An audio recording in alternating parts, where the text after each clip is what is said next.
focus on one specific song or a CD. No, now it's XM. It's standard in all the cars. So now you listen. Where that used to be, you need a subscription. You had to pay for that. You had to pay for it. Now it's just it comes with the car. So now the same scrolling feature that you have on your phone, you now have integrated musically. into They're not taking it away. They're just putting it. Okay, well, this is not going away, so let's put it someplace else.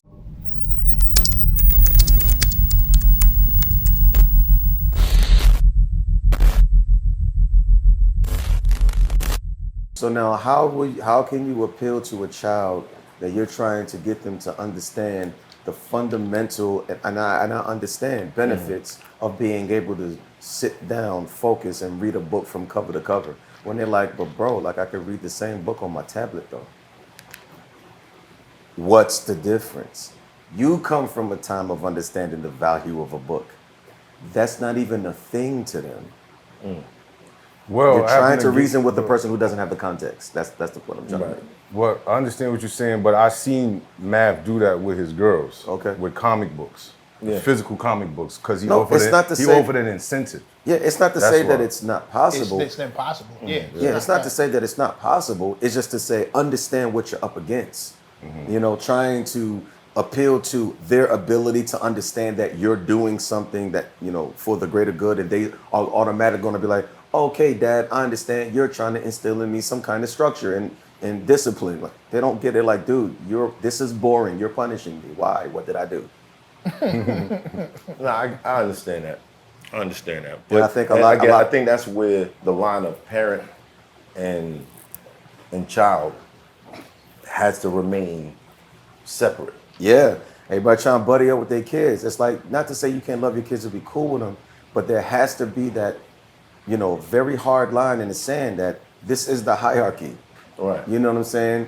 There is a level of homieism with your kids, but you have to be able to, you know, instill that authority. And you don't want them to feel like too comfortable where they could chump you off because they don't mean it, because they just got here and their brains are still forming. It just feels the same. If you woo-wooing with them just like the homies, then they're going to shoo you away when they get annoyed. Right. Because that's just, you know. Like they don't listen to the same type of music we listen to. Like well, they don't even listen not to even the same just the length music of song. Yeah, that we listen to. Bro, Right? and then now it goes back to the ADHD question. Is it ADHD or is just the lack of stimulus? Yeah. Or overall, you know, holistic development of being able to have that type of stamina. You know, like I have a 5-year-old. Tell me every 30 minutes she's bored. I'm like, bro, we just like, what do you think this is that's happening? It's going to be downtime. Right. You know, and it's not that everything is supposed to be lit 25/8. Like it's going to be moments and it's ebbs and flows. You know, so I talk with her and answer her questions, and then her little brain be trying to process stuff, and I just let it be. I let it be super mid. I don't try to clear up or fill up the space in the quiet. Like I just let it be quiet and let her sit in it. And after a while, she just stops. You know, she's like, okay, well, this is what it is. Yeah. But she also knows, but we're on to going to go do something. So can't make it happen any faster by keep asking, are we there yet? Like, nah, we'll get there when we do. What are you going to do in the meantime? Sit there and be bored or enjoy the ride? You ever thought about what's lit to a kid? Candy. What else? Okay. Candy's Like, all let's not be pushers. TikTok, yeah, TikTok. No, you asking what's exciting. But facts though, yeah. Candy. Yeah. Bright sugar, you know, because that's, you know, they like that. It's just how their brains are, man. It gives them that thing, you know, and they thrive off of that. And they're always seeking that because they're little, you know, stimulus machines. They need to be constant because you got to understand the mindset and the perspective of a child. They're in the consistency. They're like AI. That's what they're like. Right. They're soaking up everything. Yeah. Everything, you know, and everything is new. And so they're like, oh my God. So when there is a lull in that, they're like, what's happening? You know, it's almost like, you know, It hurts. It's Yeah. It's almost painful. yeah, it's Why like is this withdrawal, yeah, you know, syndrome. It's like I need my next fix, Right. you know. But again, that's why I believe, you know, parents are that's what our responsibility is to help manage and wrangle that. It's like, yo, you're gonna have to be bored sometimes. You're gonna be disappointed sometimes. I don't want you to be disappointed. I don't want you to have a bad day. I don't want you to be emo. Right. But that's just life. And it's okay. And you will be fine. This is just a How it passing goes. thing. You know, everything ain't always happy and fun and exciting. I think that's a reality. huge chunk of the issue is because a lot of kids believe that it's supposed to be. Well, then you also have, and it's no shot to nobody because everybody learning, they trying to figure it out. But you also have parents that pander to their kids because they feel bad when their kid is throwing a tantrum that they're not having a good day. And you're just enabling them. You're like Yeah, you know, pretty much. yeah, you're not really helping them. You know, sometimes you just gotta let them cry it out. If they're not in any immediate danger or they're not in no real pain, you know, that's really going to impact their, you know, reality and whatever. It's just an emotion. They should experience it. You can't save them. You can't cater for your kids all the time. You got to make them feel what it feels like so that maybe they will be more aware that, okay, I'm not trying to have a bad day, so let me change my mind about what's going on right now. Right. Find something else. To You do. can't keep counseling them through it. Like, Because the world is coming. yep. One way or And the you- other. and you It's can't- not the you world can't is coming. be The world everywhere. is streaming. Yeah, and you can't be everywhere. They Sorry. got to walk out the house eventually. Yeah. And disappointment is waiting, anger is waiting, So if you anxiety don't is waiting. allow them to experience what that's like and find their own way to manage and navigate cope through with it. that without your assistance, like you can give them the game, but you can't coach them through it. Right. So what if they don't understand that? Hey, It doesn't matter. the world is Doesn't- going to make them You're understand. the parent. so I think it's Just like another- a kid that wants to play with the socket in the wall. hey, you could tell can't them, do it. you could say don't, you could, do all the things and try to like cover it up and, Right. try to dry threaten them like I'm a, if you, all that. But a kid gonna kid, and kids like fucking around. And what happens when you fuck around? Get hurt. You Find find out. the fuck That out. fire, you will get burned. Yeah, fire for that. So, hey, I told you. You don't want to listen? All right. And then when you bump your head, I'm gonna be here like, hey, so how did that go? What did we learn? My brother, shout out to my brother I watched him parent. He had kids first. I Okay. watched him parent. And I watched him do something Dad did that he spanked his son, but he explained to him exactly why this is happening. Yeah, I did that with my son. Yeah. One of the best things I've ever seen happen Yeah. between a father and son. Spank, I just, did the No. whole hand thing. He gave it to him, but Nah, I couldn't do that. my nephew was running around the I'll table. start crying. His wife's Can't do it. paperwork was all over the table. It were like drinks. We had water. He Mm-hmm. said, "Stop running. You're gonna knock something over." Kept doing it. Stop running. You're gonna knock something over and make a mess. Right. Kept doing it. Finally, he hits the table. Water spills. The paperwork is soaked. Yeah. Trey, go get the belt. Got you. And I'm gonna Old tell you school. why. And that was that. But that was I was expecting go get the belt, but it was Lonnie. Go get the belt. And I'm gonna tell you why. And as soon as he came back with the belt, he held him by the hand. With the belt in the other hand, he literally explained to him, "I told you to stop running. I told you 3 or 4 times to stop running. You did not listen to me. Mommy's stuff It's all ridiculous, messed yeah. up because you didn't listen to me. Right, Now right. mommy's in trouble, and this is happening because you didn't." And then he gave Yeah. it, and this is the consequence of that. So there was no disconnect. It was never So do as I what's say ill because I about said that it. is the fact that he connected Yeah. the experience or the discipline. ramifications. No disconnect. Yeah, but how many of us can say we got toe up and it's like, but for why, bro? Like, what did I do? Yeah. And then you left sitting with that, and then you get threatened even more. Stop crying. Right. Like, I'm in pain. no how idea else why am I this supposed happened. to respond? But now you want me to stop. Like, I don't know how to just cut it off like that. So I mean, I personally, I used to, like I said, I used to do the hand pop thing. But I did it one time You know, the last time I did it, I think he was like 3. And, you know, I was explaining to him, because I had told him, like, you know, what it was.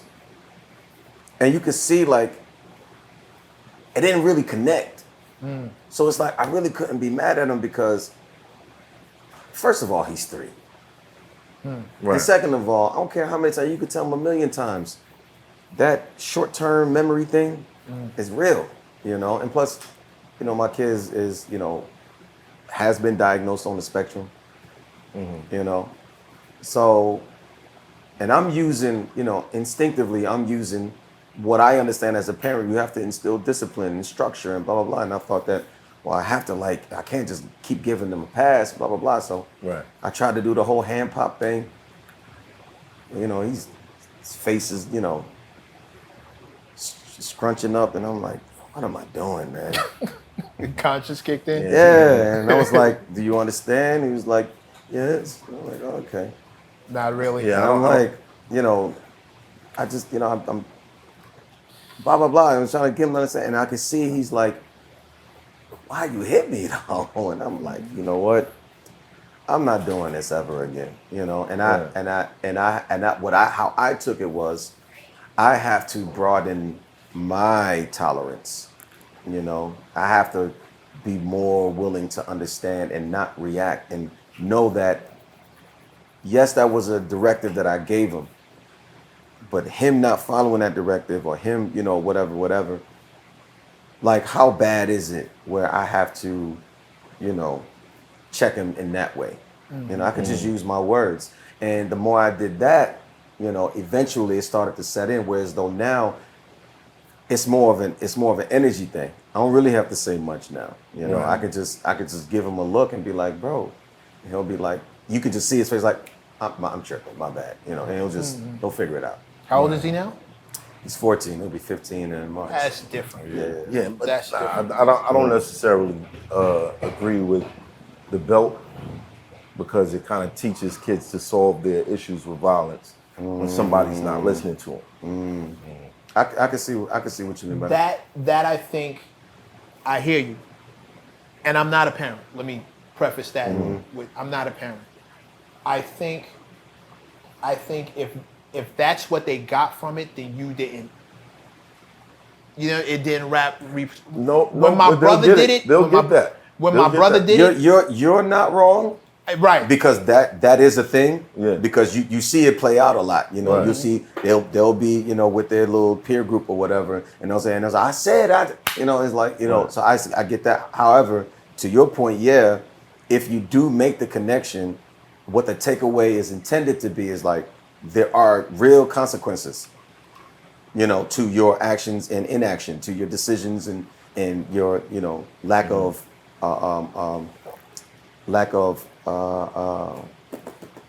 Discretion. Cooperation, discipline. Yeah, cooperation and conceding to, you know, and taking heed to good instruction and good advice, you know, or just good decisions, you know, or not good decisions, good options. You know, you're not utilizing your better options. So this is behind door number 1, you know, and this is behind door number 2, you know, and because it plays out in nature. Like, nature don't apologize for shit. Fire burns, bro. It's not gonna be like, hey, all right, I'm gonna let you, you know, get away with it this time, but next time I'm gonna burn you. It's like, nah, I don't play like that. Bro, Right you hear right that off the rip. Yeah, You hear that line? Some of y'all wasn't spanked as a child, and it shows. I see them people every day. Oh, wow. We see them online all the time. Like, you never got Yeah, discipline. you can tell how crazy they come at you. Yeah, But it's but then everywhere now. you see the ones that do also beating on their girlfriends or that's not everybody. assaulting people in the street. I think Because those- that speaks more to, for whatever the reason is, again, not judging, but that speaks more to their inability to process fully what that was. Facts. So they're projecting that onto other people. Facts. They never dealt with it, never sat with it. They weren't ever exposed to, you know, another perspective of looking at it. They didn't have nobody come to their aid and help them process it and have, hey, Right. I don't think you really understood what that was. So you can't just play that out the same way because different things are happening right now. You should go get some therapy, bro. But that's the because I said so. Yeah, but that's Upbringing. but that's what I'm saying. Without the explanation, Without the Right. explanation, yeah. that's one size fits all parenting. Yeah. Whenever I've seen that kind of reaction in the street, it's like your parent didn't really. They did what they thought was the right thing to do. they did And the best put it that on- they could do. They with put the it on you, tools set but that they didn't had. really Yeah. understand you. They didn't really take time to look at how you were dealing with it. Like they didn't really process it all the way through. Yeah. And I think once you sift through everything and really understand your kid, short of becoming their quote unquote best friend, but I think once you really my son doesn't process it like that. There we go. My daughter doesn't really get it that way. And that's not how she And reacts. that's the point to I was making to when I said I realized, okay, you're different. Right. You know what I'm saying? And I Right. have to respect that. So now I have to do better as the authority. I have to do better as the guardian. I have to do better as, Right. like I can't keep putting it on. You just got here. I can't keep putting all of this responsibility and have all of these expectations on you. You don't know what anything is. So you're gonna misstep. You're gonna mistake. You're gonna fuck up, and that should be okay. You got to learn that, there's direct ramifications, Consequences to and it. consequences, Right. but you need to also know, but it's going to be fine. You just got to deal with a little work. It's okay. It's going to hurt a little bit, but you're going to be fine. But to my previous point, to connect that, in that way as well, as far as you can't force stuff on your kids. You got to find out who they are, right? Like, I think, parents have this thing where it's like, you think that they're little yous. They're not. Yeah. They're their own Well, people. no, in a way they are, because the same way that you did what Biologically. you wanted to do. Yeah, They're biologically. going to do what they want to do too. Yeah, but they're their own people. They're, Right. they're just developing. You were just tasked with the responsibility to make sure that they don't die in the process. Right. That's how, that's what's so perfect about the setup. Well, for me, everything you get for Christmas is leverage. Oh shit.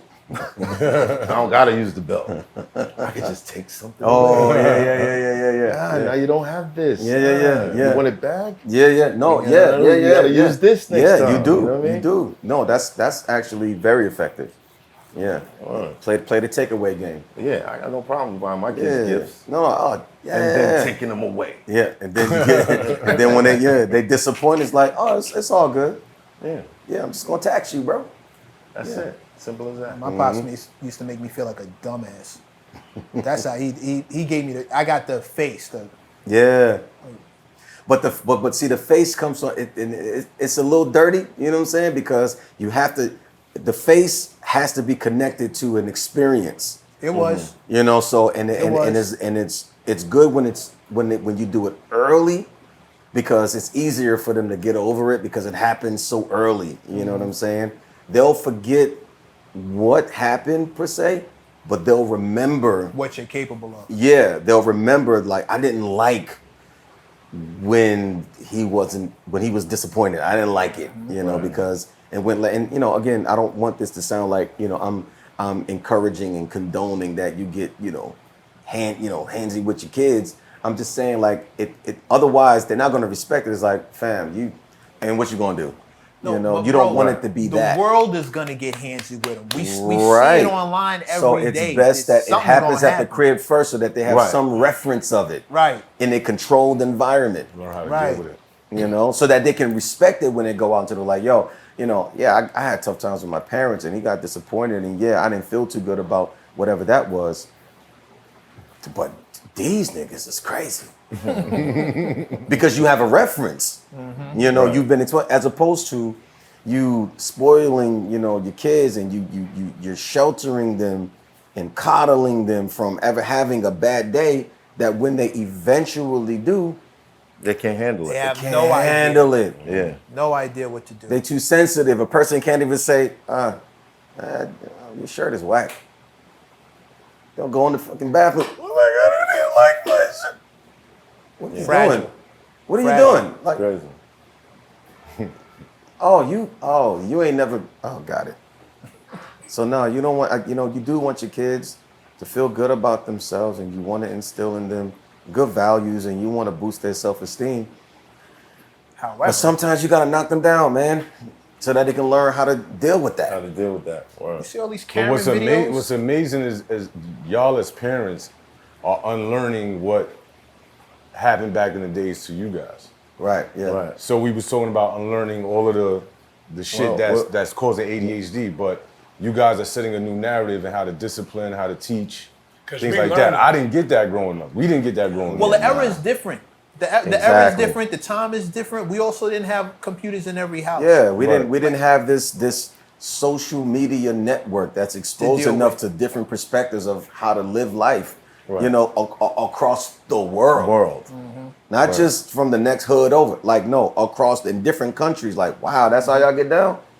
Sheesh. But I also think our parents at the time trying to do the best that they could do, not exposing us to the things that we really liked. Like I didn't get exposed to the things that I truly was passionate about. It was things forced on me. Because I think at that You're time, gonna go to church. You're gonna do this. Yeah, you're gonna do that. because- But I really wanted to do music. because they were reacting or responding or operating out of, you know, the software that they was getting. Yeah, right? yeah. how they How they grew up. came up. How they You know what I'm struggled. saying? Yeah, I get that. And they got to the point where, in respectfully, you know, in their own way, they got to the point where they used to bucket, but then they got older and understood the significance and, you know, the quote unquote importance of it. So I think that they took that as you'll learn when you get older.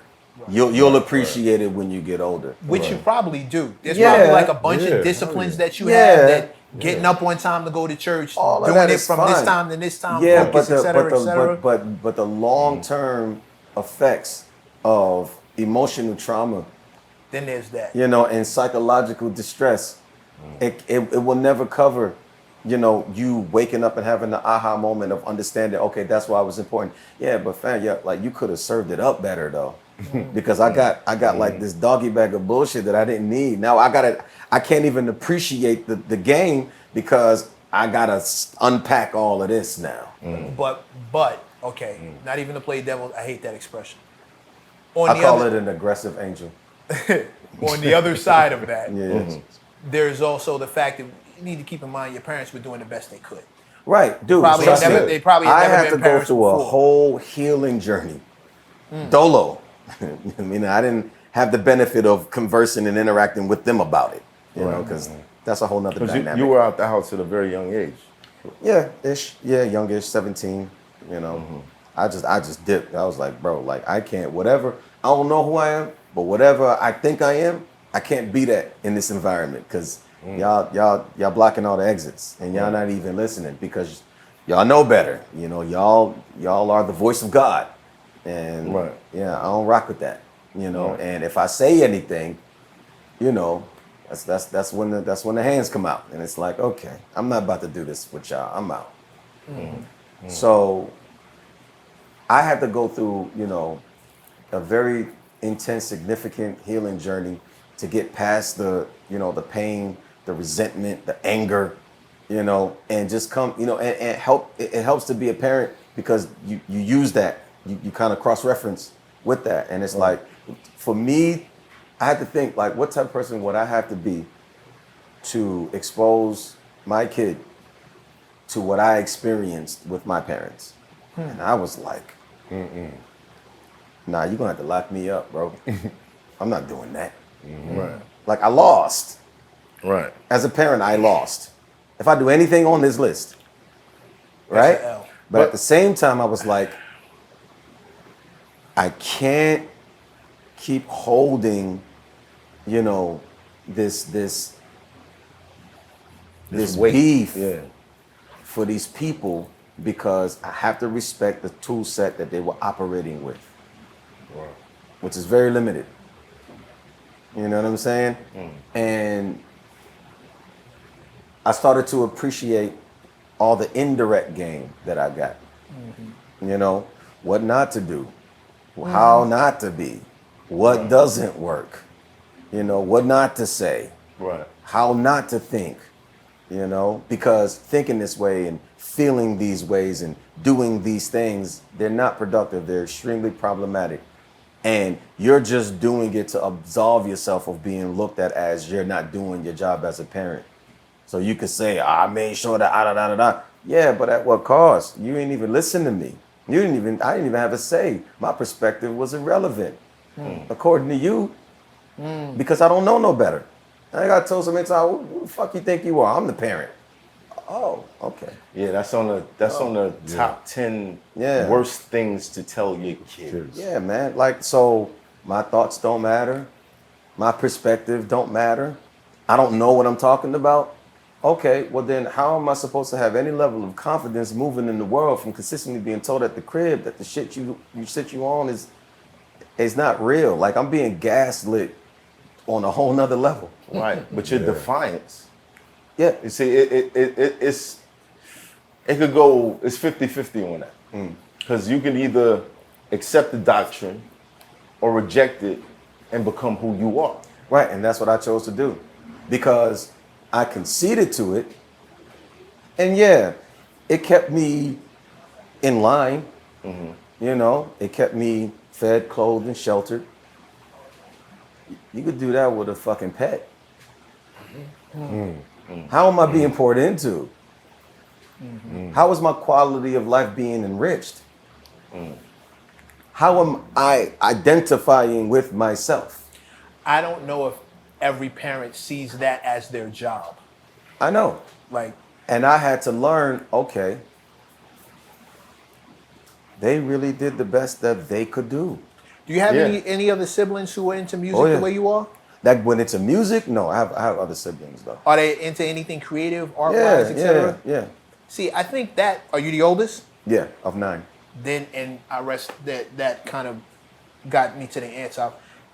I didn't know what to do with a kid like you specifically. Like, that's a different model. That's part of child. my, understanding that I got on the other side of right. processing is like, oh, I probably was a lot. You know, think? they were at their wits' end with me. I had too many questions. I wanted to know and do too much. You know, I was they had to like keep an eye on me because I was all over the place, but I wasn't doing it to be defiant. I wasn't doing it to be a jerk. I was doing it because I was trying to figure out, I was trying to see something. Nobody was telling me anything. So, But at this point now, it's evident right. of what it is. Now, for me, I was angry at my father for a long time for not being there. I would do spiteful things like Yeah, you get real petty. I used to get petty too. see him in the street. Me too. Tell him about the shootout I had, and just stare Word. in his face. You know what I'm saying? Word. Like this is what I'm doing. What you doing? You know what I'm saying? I'm sorry, I don't mean to laugh, but it's just But that's crazy. like, Yeah. you know what I mean? So after a while, I had to, once I reached a certain level of success, I had to look back and be like, this was my path, bro. yeah. So if him being like that led me to be like this, and I Right. like being like this, Hey. then I gotta let that go. I can't carry any ill will for it. You see it in 'cause comics all the time. Right. There are certain canon events that have to happen. They're trash on the Origin surface, Right. but they have to happen in order to activate this next moment. Right. Because without it, it would never happen. Right. A Navy SEAL doesn't come out of catering. No. You know what I mean? He comes out of the worst conditions, but he decides, I'm going to get past this. I'm going to master this. Again, that's another part of and all of this, I had to learn way later, because what good would it have been if everybody gave it a game, you saw it all coming, you wouldn't do anything because you got it all mapped out. No, it works better when you don't know. Right. It's like, okay, it's like your kids. They're like, they're having a meltdown because the worst thing has happened, and you just, what is it? Right. Oh, okay, really? And I just, okay, it's gonna be okay, right? Right. So I feel like it's kind of like the same thing. You think it's not gonna get better. You think it's the worst thing that could have ever happened. You think you don't have any options. You think that you don't have what it takes. Nah, you do. But you needed to be in this circumstance so that you could see for yourself. Right. You know, you gotta be back up against the wall between the rock and the hard place. Nobody got your back. Ain't nobody coming. What you gonna do now? You just gonna let it fall? There's only you. And that's where the critical thinking comes That's in. when you start, you know, and then you start seeing yourself in a different way. And that's what happened to me during the shutdown. Ever since the shutdown, I've been discovering a lot of interesting things about what I could actually do, because one of my biggest challenges, I talk about it now, which is why I never really used to talk a lot. You know, I would do like, you know, the canned answers, be all diplomatic, do the political, you know, jargon, you know, because I just wanted to stay safe. But one of my biggest challenges in life was confidence. I had a real problem with it. I had no relationship with confidence. People used to always assume I was very confident. Like, no, I just work. I know how to get shit done. Right. I know how to do good math. Pause. I know how to put 1 and 2 together. Like, I know how to get results. I know how to get outcomes. I know how to utilize my discernment and, you know, be aware of my better options. And that came with a lot of, you know, trial and error. I took a lot of L's, bro. You know, like, what do you mean? Like, oh, it's too many to mention. Like, you know, who to be around, who to trust, what to say to who around, you know, what time. So you know, and hearing yourself coming back from people, and then discovering that everybody that say they with you, even though they do things for you, it's only to put you in a position where you're a better asset to them. It's like you feeding this chicken, great, and is living his best life. They don't know they're about to be food in the next season. Tell me about your experiences after you left the house. Oh, I actually didn't have nothing really set up. I had a couple homies that was willing to look out, but you know, a lot of that was temporary, because who would want some random grown person living under them? You know, and that's another thing that I had to be mindful of. So I would kind of monitor, you know, how much I would lean on people. And sometimes I would just, you know, get ghosts because I didn't want to wear out my welcome, because I wanted to be able to come back. And I didn't want, you get it. Right. So, you know, I would, you know, just kind of, but I mean, it's something that's semi-convenient to do in a place like Philly, because it's not that hard to get around, you know. You can walk the whole city proper, you know, relatively easily. I would, you know, link up with a lot of people and establish relationships with people in different parts. So if I needed to make a pit stop wherever, you know, I knew I wasn't too far from, you know, whoever. And I just kind of did my rounds, you know, until actually I never really got settled until the deal. So you were moving from house to house until you got your record deal? Yeah. And in the meantime, you were singing for money? Kind of. You had a bad job in between that time? I had a couple of, so again, is that, you know, ADHD. Right. I would get a job for maybe like a week or two, maybe 3, and then I would get bored and I would just leave, because I didn't want to wake up to go to a job every day. But then it was a weird cycle. But then I'd be broke, and it's like, fuck, I need a job, and I'll go get another, and I would just keep doing that stupid shit. Like, dude, just keep the job. Like, dude, I don't have the brain cells for this. Right. I'm just here so that I can get a couple checks and I can just, you know, keep it moving. Live off of that for a little while, because Right. I was extremely resourceful. You know, I can make $1 stretch, and then I, you know, sometimes I don't have to even spend my own bread, because I could be like, yo, like if I knew like, yo, man, I can hold something, blah blah blah. Yeah, I got you. I mean, most people be like, nah, you good. It's all. I know you broke, bro, and I'm never getting it back, so it's okay. Just go ahead and You do that. you know, feed yourself. What were some of the jobs you worked? Most in food service, you know, and I knew people that, you know, held pretty high positions, so they could just essentially walk me in.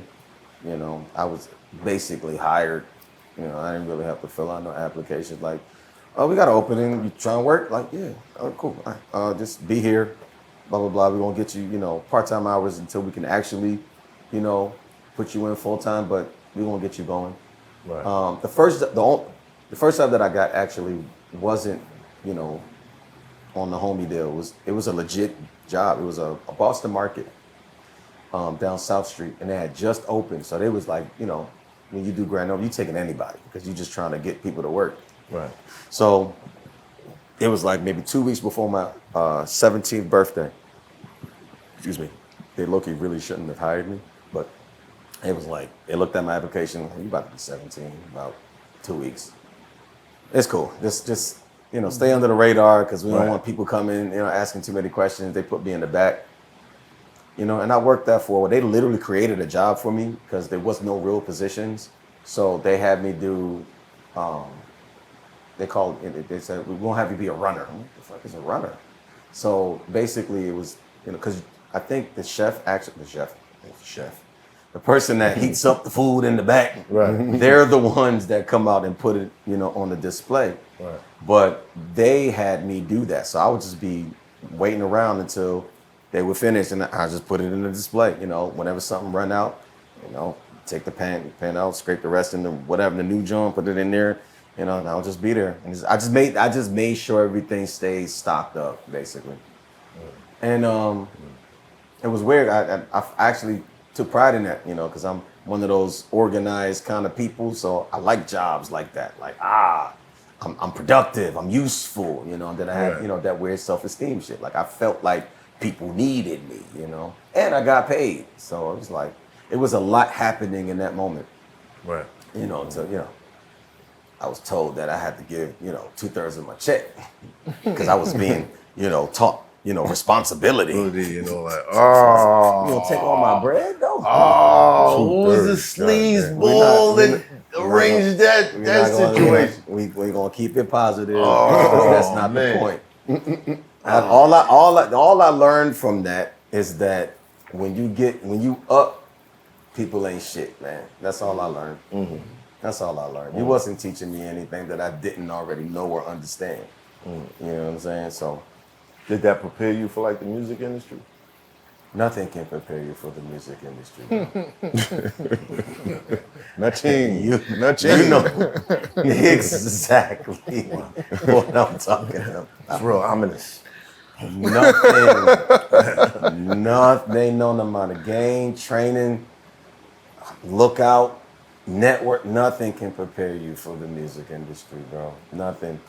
It's a special kind of fuckery, bro. It's a special kind of fuckery. This music business, bro. It's crazy. And a lot of it is subtle. That's what makes it. Most of it is subtle. Yeah, a lot of it is subtle, so you don't see it coming. You know, and it comes at you, you know, in a shiny package, and you think, oh, this is dope. Like, no, the way it came was designed to get your attention. That's it. You know, it's the spiel that you get, and it just sounds cool. Yeah, it sounds cool because you don't know what those words are attached to. You don't know what they really mean. You know, Words like. it's too many of them. I know Yeah, you're but looking, I'm- but I'm you're asking looking for these questions. specifics, and I know, but Because there's a young music watching this. right. But it's too much to get into, and I can say certain things, but they will be out of context, and I would have to paint Give the a whole- scenario, yeah. you know. Paint the scenario, man. Oh, like bitch, that shit. One. And then You there's no telling if the scenario is gonna go in that Yeah, exact because direction. it's so really subjective elusive, on the person, and it's so you're dealing with. subjective. Can y'all stop speculating on hypotheticals, please? No. So what about- so, all it's right, so- hypothetical to you, Right. So what about your first deal? So First deal you got? So let me just say this as a disclaimer. I actually had a blessed situation because I had enough people, you know, in the midst of the said fuckery that was willing, you know, to be like actual human beings.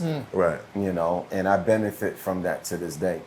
However, at the same time, it's not to say that, you know, my timeline was devoid of, you know, predatory activity, you know, savages and hyenas and piranhas, you know, and but you know, masking and posturing as, you know, the lookout and family. If you want a word, words like family, you know. Yo, you Well, got chill. Being that you left your household at a You don't have early to age, do full context of why I'm saying it. My bad. My bad. and the rest of us enjoy this shit. What? The thing is, you already know, but you know, people Right, like but myself and him, like we archive and you know and intellectualize and tinker and figure out and troubleshoot shit like this so that we can learn how to discern it better and offer up the game to people in bite sizes along the way. You know, but you're asking me to do that on the fly, and it's too much to get into. Okay. Okay, So, I got a word for you. Okay. I give you a word. go ahead. Fair. Fair? Fair. I don't believe in fair. Fair is a place where they judge pigs and pies. It does not exist anyplace else, bro. People will tell you, yo, no, this is a fair deal. Nah, there's Fair no such thing. compared to what? Fair compared to To who? Yeah, Right. It is fair, yeah, but it's not. It may not be what you think you deserve. yeah. And because you don't think you deserve it, you telling everybody that's not fair. Yeah. Meanwhile, you have no leverage. You don't have this. You don't have that, and they're making all the or you feel like your investment should Facts. even out with the money that To they're your spending, point. and that's not how it goes. When I first started, right?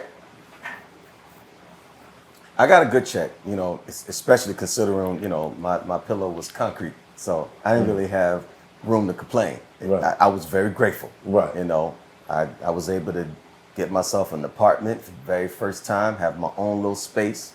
You know, I was able to, you know, literally open up my very first bank account, you know. You know, You opened up your first bank account after getting the deal. Yeah. Yeah. What was it? It was, No, I'm sorry. No, continue. Oh, okay. Yeah.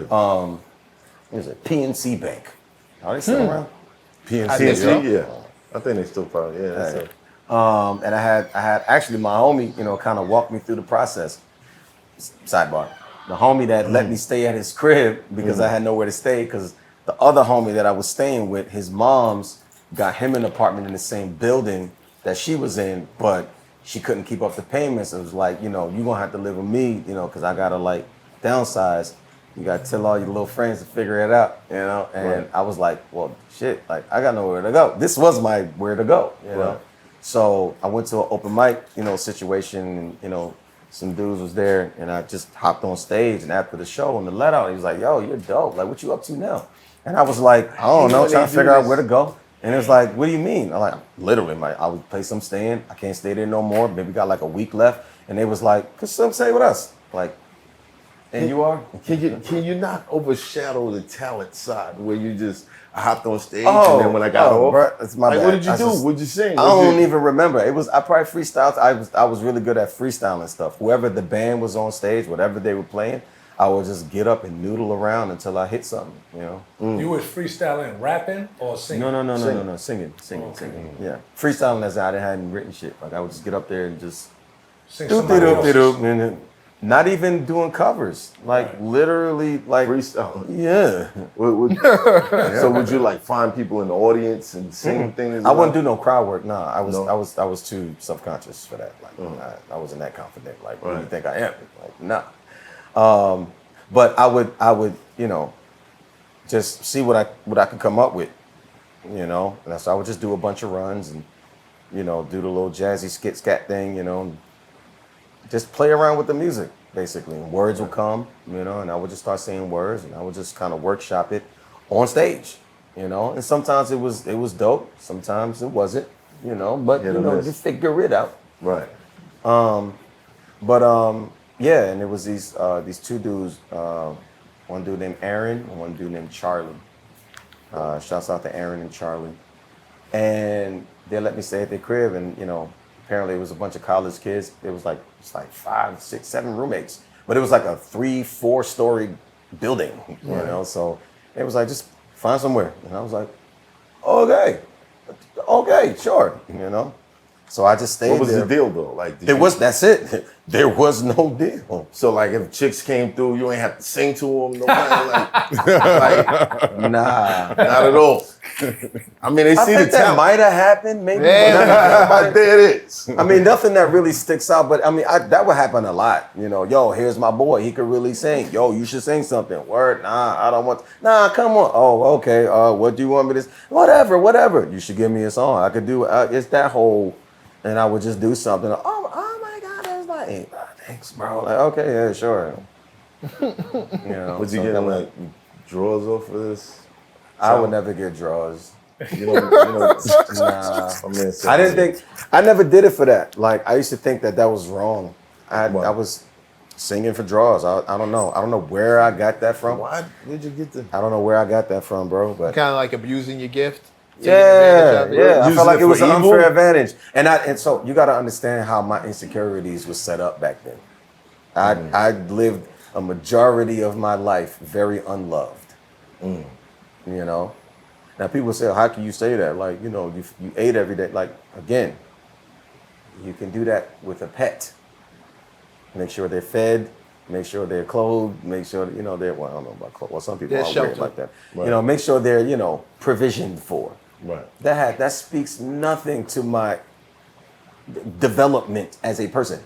You know, so I did a lot of time not being,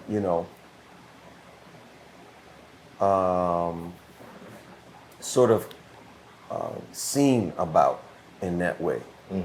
So it left a gaping chasm within my spirit. It's a gaping chasm. I spent a lot of time in this space, and I keep trying to find what is the best way that I can articulate specifically how this feels. Right. You know, You had a hole. yeah. Saying a hole is not enough. Like I gotta exaggerate because it's still not good enough because the depths of pain that I experienced in that way is I can't even put it into words. But you have to believe in something great. coming Yeah. Out of that. Well, my creative spirit is what took over. What was there like a righteous tone to how you felt, to how you to the songs you sang, like love.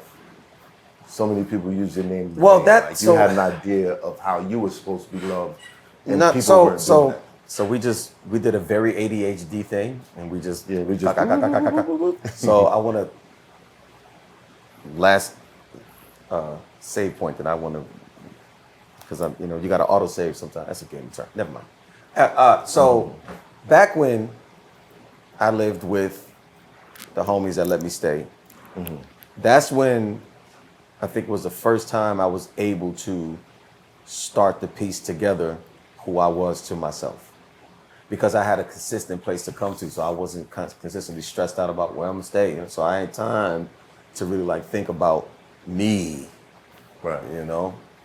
So I had a consistent place that I can come back to. I can lay my head down. I wasn't, in survival mode. I could chill a little bit. Now I got room for the other thoughts to start being put to the forefront now. And I noticed, without really like being fully aware, but I noticed that I was reacting out of what I never got, what didn't happen, for me in a lot of ways. And that activated something within me where it was like, well, I need to change this. Now, mind you, this is also after I had a really bad nervous breakdown. I know I didn't mention that, but I'm mentioning it now because it just reminded me, which is why I was so locked in with figuring whatever that was out. Because during that moment when I had my nervous breakdown, and just to give you context, the nervous breakdown was the result of not taking care of myself. I wasn't eating right. I wasn't hydrating at all. I was extremely stressed out. I had like my anxiety was crazy. Like I would have like these, what do you call them? Panic attacks.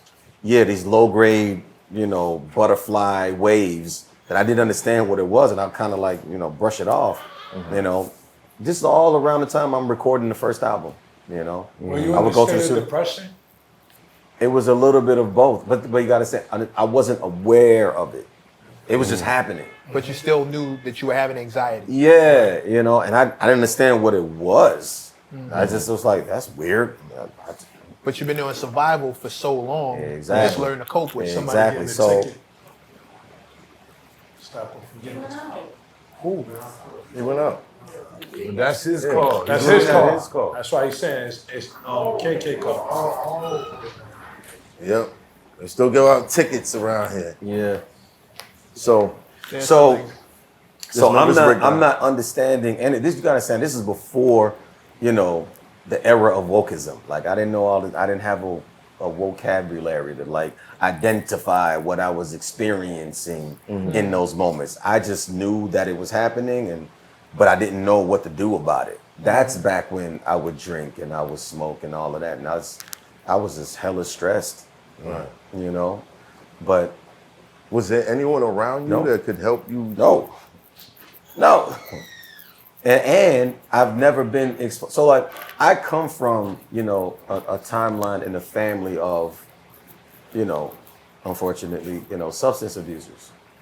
You know, so that was it was a normalized activity. So no one talks about, you know, the short and long-term effects of, you know, Yeah.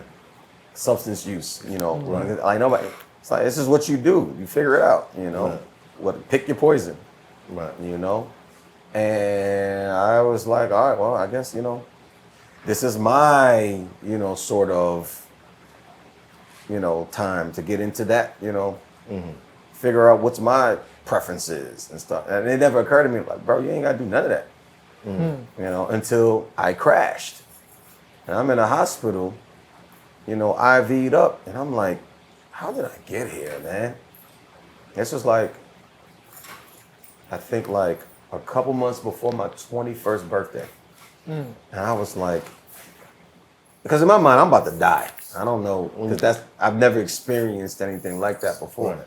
So I'm like, this can't be how it ends. I ain't even do nothing. Right. Like, this is how the movie ends? Nah, this can't be it. So I left the hospital. I went to the nearest restaurant. It had a buffet. Bro, when I tell you every vegetable in that buffet, I don't know what I thought. You just thought it was gonna solve the problem. Whatever it I is was that like, you I need to vegetables. fix my life. I need to start eating better. Right. You know, I was not, my diet was trash. But I mean, what do you expect? You know, I would do, you know, I would bum $1 from somebody, some quarters or whatever, and try to get up to like $1, maybe $2. I run to the Chinese joint and give me rice and gravy and an iced tea, bro, and that would like, you know, that would get me right for the night, and that would just be like a routine, you know. Or if anybody wanted to like, you know, offer up a couple more dollars, I would get more, you know, pocket the rest for later. 'Cause I'm gonna need that for breakfast or lunch tomorrow, you know. So, you know, being really strategic on how to maneuver and manage my day to day, you know, with whatever I could forage, you know. But then, so that kind of set me on a different path. It was like, yo, whatever you gonna do, you gotta do it now. I don't know what you waiting for. No, like nobody's waiting on you. Like, do it. Or What was the do it? What was the action? so the action was, I gotta be more intentional with how I'm gonna crack this code. I can't wait for it to come to me. I can't wait for an opportunity to happen. Like, no, you gotta go either find it or make it. You know, again, you gotta understand, I don't have the tool set to do this with. I just have the drive to do it. So I took a little bit of what I knew from how I came up, you know, all the different experiences that I had, the different run-ins with people, you know, good, bad, or otherwise, and try to see what could I learn from that. What was the lesson? You know, like what should I have gotten from that experience? Right. You know, how can I use whatever happened to me, or rather, because that's victim talk. I don't like that. Whatever happened, how can I use that for my benefit? You know, yeah, I ain't like how that went. Yeah, bro was an asshole. Yeah, that was fucked up. But what can I extract from that I could use as fuel to push me further, right? So I just did a lot of thinking, you know, and when I don't know, if any of you ever experienced a nervous breakdown or a panic attack. It's like a weird, hard reset. You kind of gotta, you spend some time still trying to gather your bearings. You know, you gotta rediscern what reality is. Right. Because your emotions are all over the place, all and over your the place. thoughts so your mood swings are like, You're doing a lot of crazy stuff. You know, one day you want to, take over the world. Next day you want to take yourself out. Like it gets real Dark. roller coastery. You know. They call it manic now. Oh, okay. Yeah. Having a manic episode. Yeah. Say that. So I just found myself, kind of being thrown around, like internally being thrown around. I'm like, yo, this is trash, bro. Like I don't know. Like I don't even know what I gotta do, but I gotta make whatever this. I gotta make this stop. I don't know how, but I gotta make it stop. So my people's, my mom, dad, my brothers, whatever, sisters, they moved to Georgia. So I was like, okay, maybe I need a different, because I ain't go with them. I was like, nah, y'all got that. Like I'm out the house. Y'all on your own schedule. I still got stuff to do. Right. But Philly get brick in the winter. I'm like, yeah, Atlanta, right? Oh, okay, cool, yeah. Let me go ahead and check this Greyhound. And that way, and I knew that I was somewhere I could go. I'm not just going to a place I've never been before. Right. So I knew that at the end of the day, I could stay with them, even though I don't want to, but, I could stay with them for a little bit till I get get something going. Which I didn't really know how to get anything going. I didn't have anything, I didn't know anybody, I mean, I knew people, but we wasn't cool like that. Like I couldn't just pull up and because it'd have been like, why are you here? Right. Oh, I was like, nah, go home. Right. I don't have a home. Not my problem. Like, Right. don't be here though. Right. So, I went down there and they moved around, different, it's not, they didn't go straight to Atlanta. They went, different parts of Georgia. And, I stayed with them for a little while, and I was like, this is for the birds. And then I would just keep going back and forth, between Georgia and Philly. In between that time, are you working on your craft or you writing I'm working on the songs? album. Yeah, I'm working on the album. Through all these experiences. Well, the first time I went down, I was in Oregon. It was like in 97, 98, something like that. I started working on the album in 99. So top of 99, I started working on the album. I started working on songs that eventually became most of my first album. Had you gotten the deal already or not yet? Nah. Okay. Because I wasn't thinking about getting no deal. I had already heard enough horror stories about people, being taken advantage of and getting raw deals and shit don't go well and all that. You just hear a lot of stuff, So my plan was to just record, get enough records. I was gonna do the 50 route, just put out a bunch of mixtapes, myself.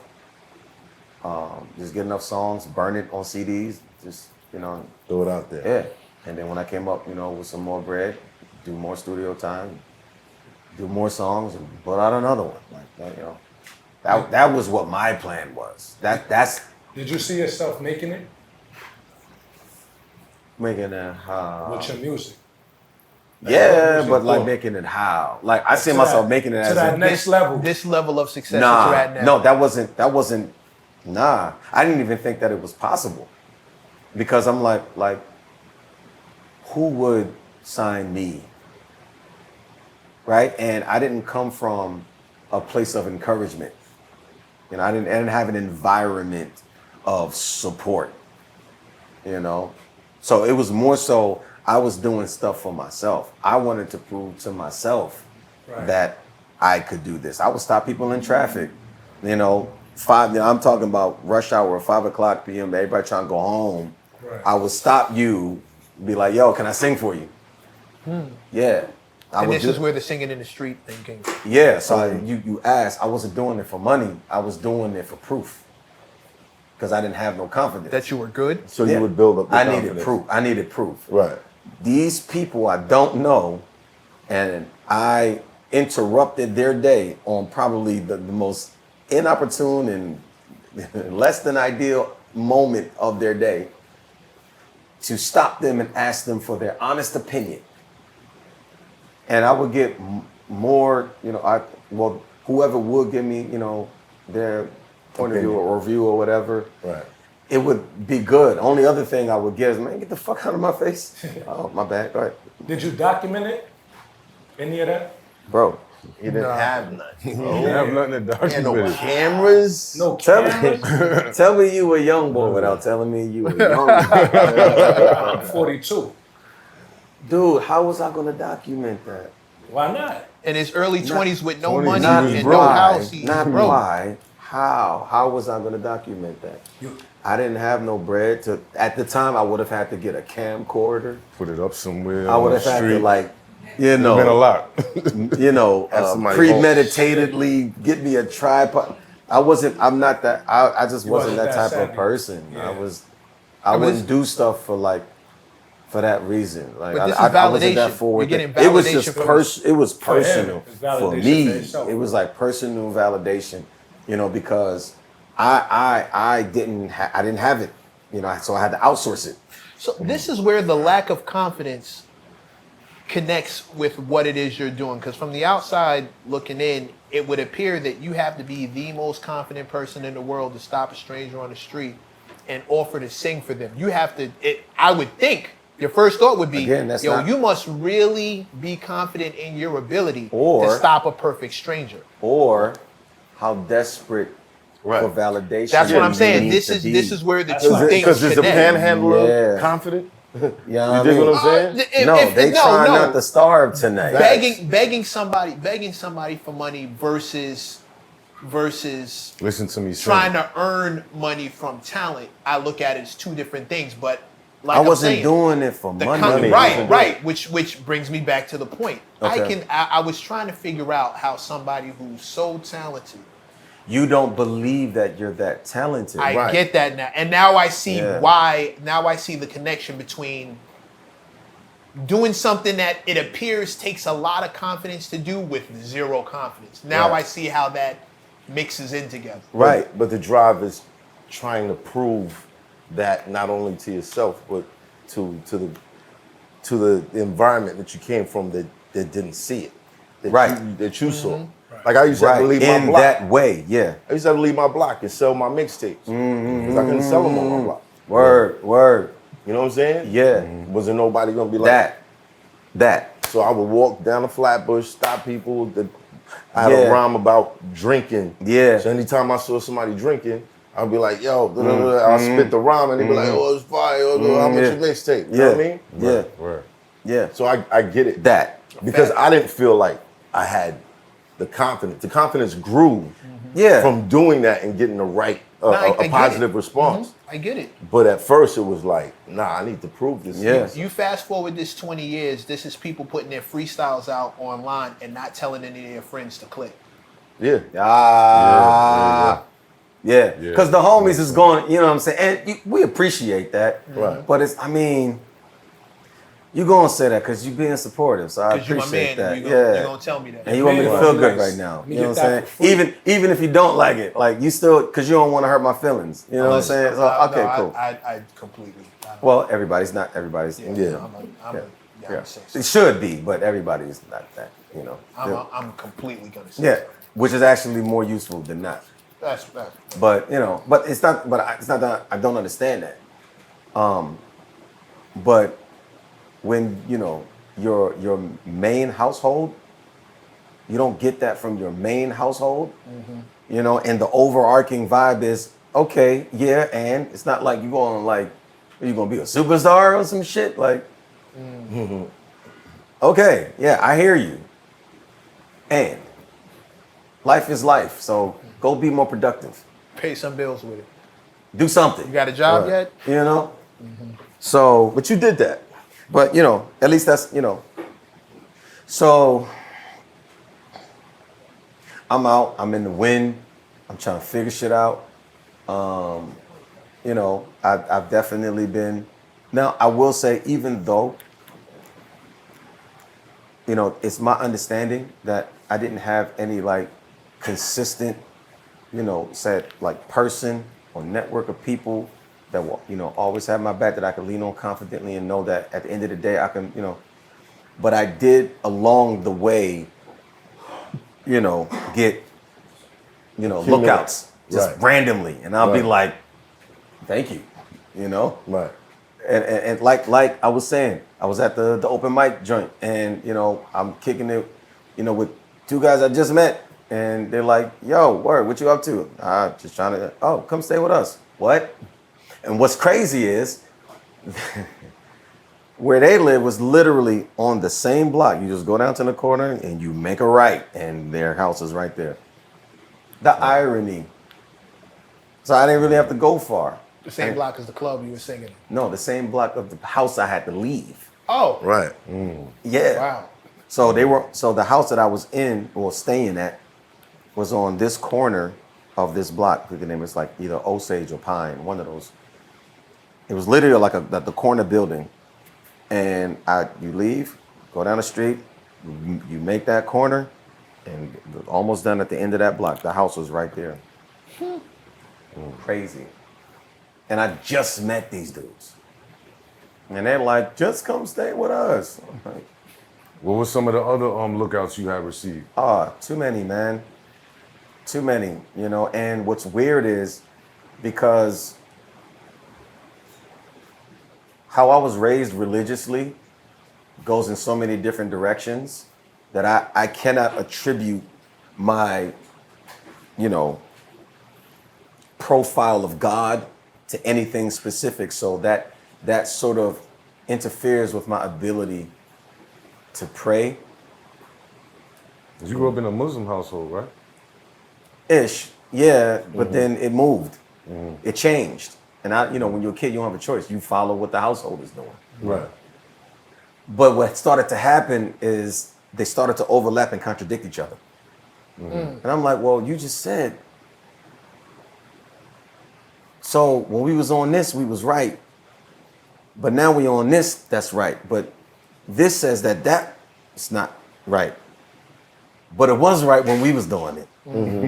Well, so when did it stop being right? Was it always not right? So then how do I know this new thing we're on is not right? Or is right? And if it is, then everybody else is wrong. But everybody else thinks they're right. But nobody can tell me who's right and who's wrong. Okay, y'all can have all of that. Cause I don't like chaotic shit. That's chaos. I don't mess with that. I can only go off of what I can understand. And according to my understanding, all of that is irrelevant because you all are in your own way trying to say the same thing. Right. Y'all just saying it in different languages, and y'all just beatboxing and breakdancing different. Y'all putting on different outfits. Y'all reading different versions of the same book. Was religion a big deal for you growing up? Not around me, yeah, but me personally, I never got it. You know, it just for me and my temperament, it just felt like another person trying to tell me what to do, and I never liked that shit. So when all these good things started happening to you, I was Did you- hella grateful, but I didn't have a God that I could thank. You know, directly. I know what people say I should say, but it would be contradictory if I thank all of them, because it's only supposed to be one, right? But you always had an attitude of gratitude. Always. When something good. Because I know I didn't do that. Right. That wasn't me. Right. You know, I just don't know who did it. Or where- Just pray to the higher power. Yeah, that. Yeah. yeah. Higher power. Who or what? You know, these pronouns are popular now. Whatever you are, you know, them, Whoever they, did that, Them they, Jesus, Did it- Allah, did the it- universe. all of it. Yeah. whoever What it is. whoever you know who you are. Shouts out to you. You know. Right. What was the look that turned into the deal?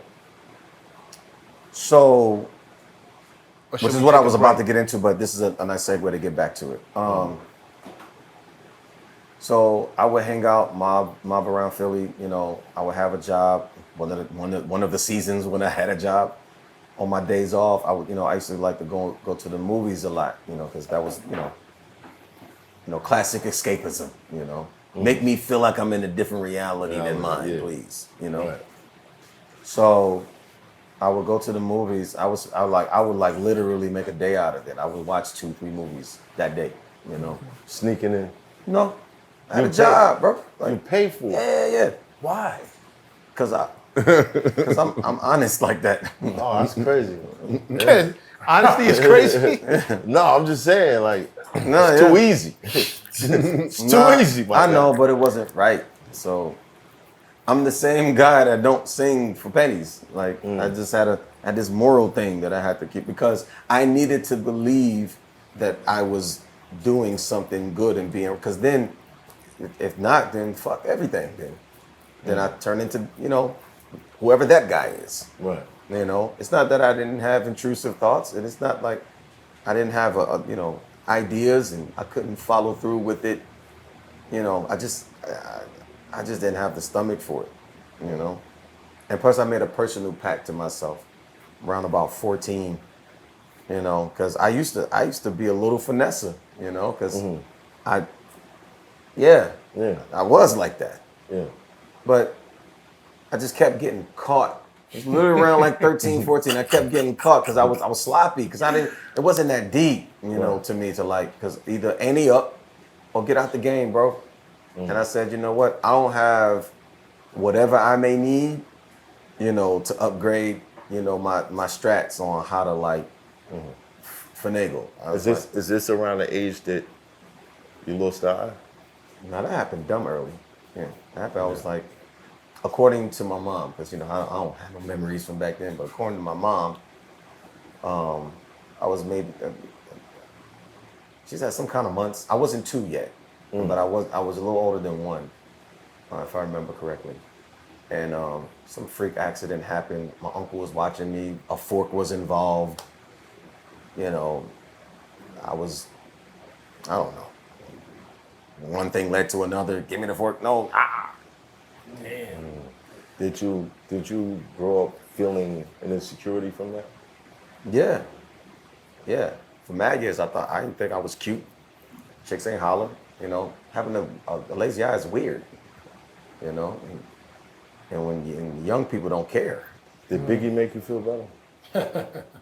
Not really, and not in that way. I didn't feel like one of us. Like nah. I thought it was cold. Like he inspired me as a rapper more than The eye thing. the eye thing. You get. I got the idea. Of I could just do what Big do. Just put on shades. Wow. You know. Yeah. And I was like, and plus Stevie did his whole career with shades on. So. And that's my guy. So, but yeah, that played a lot, in it. I had a chipped tooth because Knucklehead decided that he want to jump the gap. So these benches, cement benches at my elementary school for shits and gigs, miscalculated. Woke up at the crib. Wow, what's happening? And chipped my tooth, man. Yeah. So, I was short, lazy eye, gap tooth, chipped gap tooth, chubby, no self-esteem. Like I just had so many things. With a voice that was of gold. But then there is With that. a voice of gold. But then there's that. Right. You could stop strangers in the street Yeah. and have them sing your praises after hitting a couple notes. So you were saying that you were in the movies. Oh, You yeah. had Thank you. escapism, right? To get to the deal. So I would go to the movies a lot, and there's one movie theater up in this area called 69th Street in Philly. It was a United Artists movie theater. Remember United Artists? Yeah. United Artists movie theater that was literally right next door to this record store called Coconuts. Oh, And remember Coconuts? Yeah. So apparently it was a franchise. It was a bunch of them. Yeah, it was a gang of them. But it's the first time I ever heard of a Coconuts. And I was like, oh, this is cool. It was a record store. And I would just go to the record store and call it a record store. A store that sold music because it was doing CDs at the time. There was no records in there. Right. Tapes and CDs. They might have had a vinyl section. They may have. But anyway, I would just go and play record roulette, you know. I was looking for something new and I would just go, I'm picking this one. Don't know who you are. Might be dope, might be trash. I'm buying it. And I would, you know, throw it in the Discman. And I know I'm saying a lot of stuff. The younger generation be like, what the hell? What is that? What are you talking about? A That's what disc, Google's man. for. A Discman? You got a CD? What? You didn't just stream it? Why you gotta buy it? Dude, you had to be there. Anyway, and I found out a lot of cool stuff that way, you know? Like, It's this artist named Frankie. He's really dope. Chucky Thompson did a lot of music for him or whatever. Frankie Lyman? No, Frankie. No. Period. Frankie? Just Frankie? Yeah.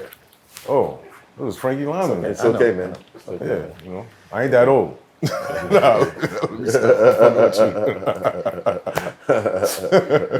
You said it, bro. Right. You ain't gotta save it. Nobody judging you. Yeah, dope artist named Frankie, but he only put out one album. I was like, damn, like, but you know, you learn later how possible it is for a person to be dope, put out a project, and you never hear from them again. You know what I'm saying? I think he did a duet with Faith on there actually. Who else? This artist named Bjork. I don't know if anybody ever heard of Bjork. Heard of She's Bjork. super dope. Very eclectic. Yeah, Very yeah, eclectic, actually, yeah. A lot of people, you know, just and I was really into different genres because you know, people at least you know in my community, you know, I was either singers or rappers, and it's like I would hang out with different crowds. You know, some people listen to trip hop, some people listen to punk rock. Some people listen to, reggae. You know, I got into reggae really heavy. Yeah. Yeah.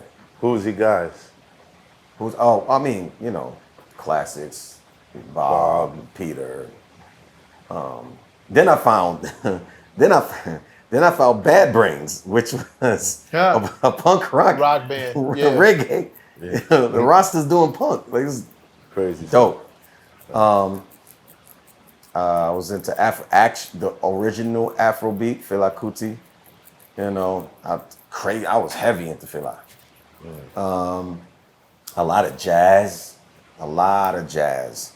Sarah Vaughan and Ella Fitzgerald and Billie Holiday and Duke Ellington and Count Basie, John Coltrane, Sonny Rollins. It's a lot of jazz.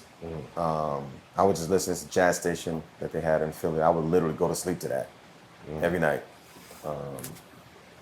I used to get high with my Uncle Skeeter. Anyway, so I would go to the record store. Play record roulette. Yeah, and the guys that worked there, one was a singer. I think he was the manager of that store, and the other guy, he was just working the cashier. I guess he just worked there. The cash register, and I would kick it with them because they would see me come a lot, come to the pause.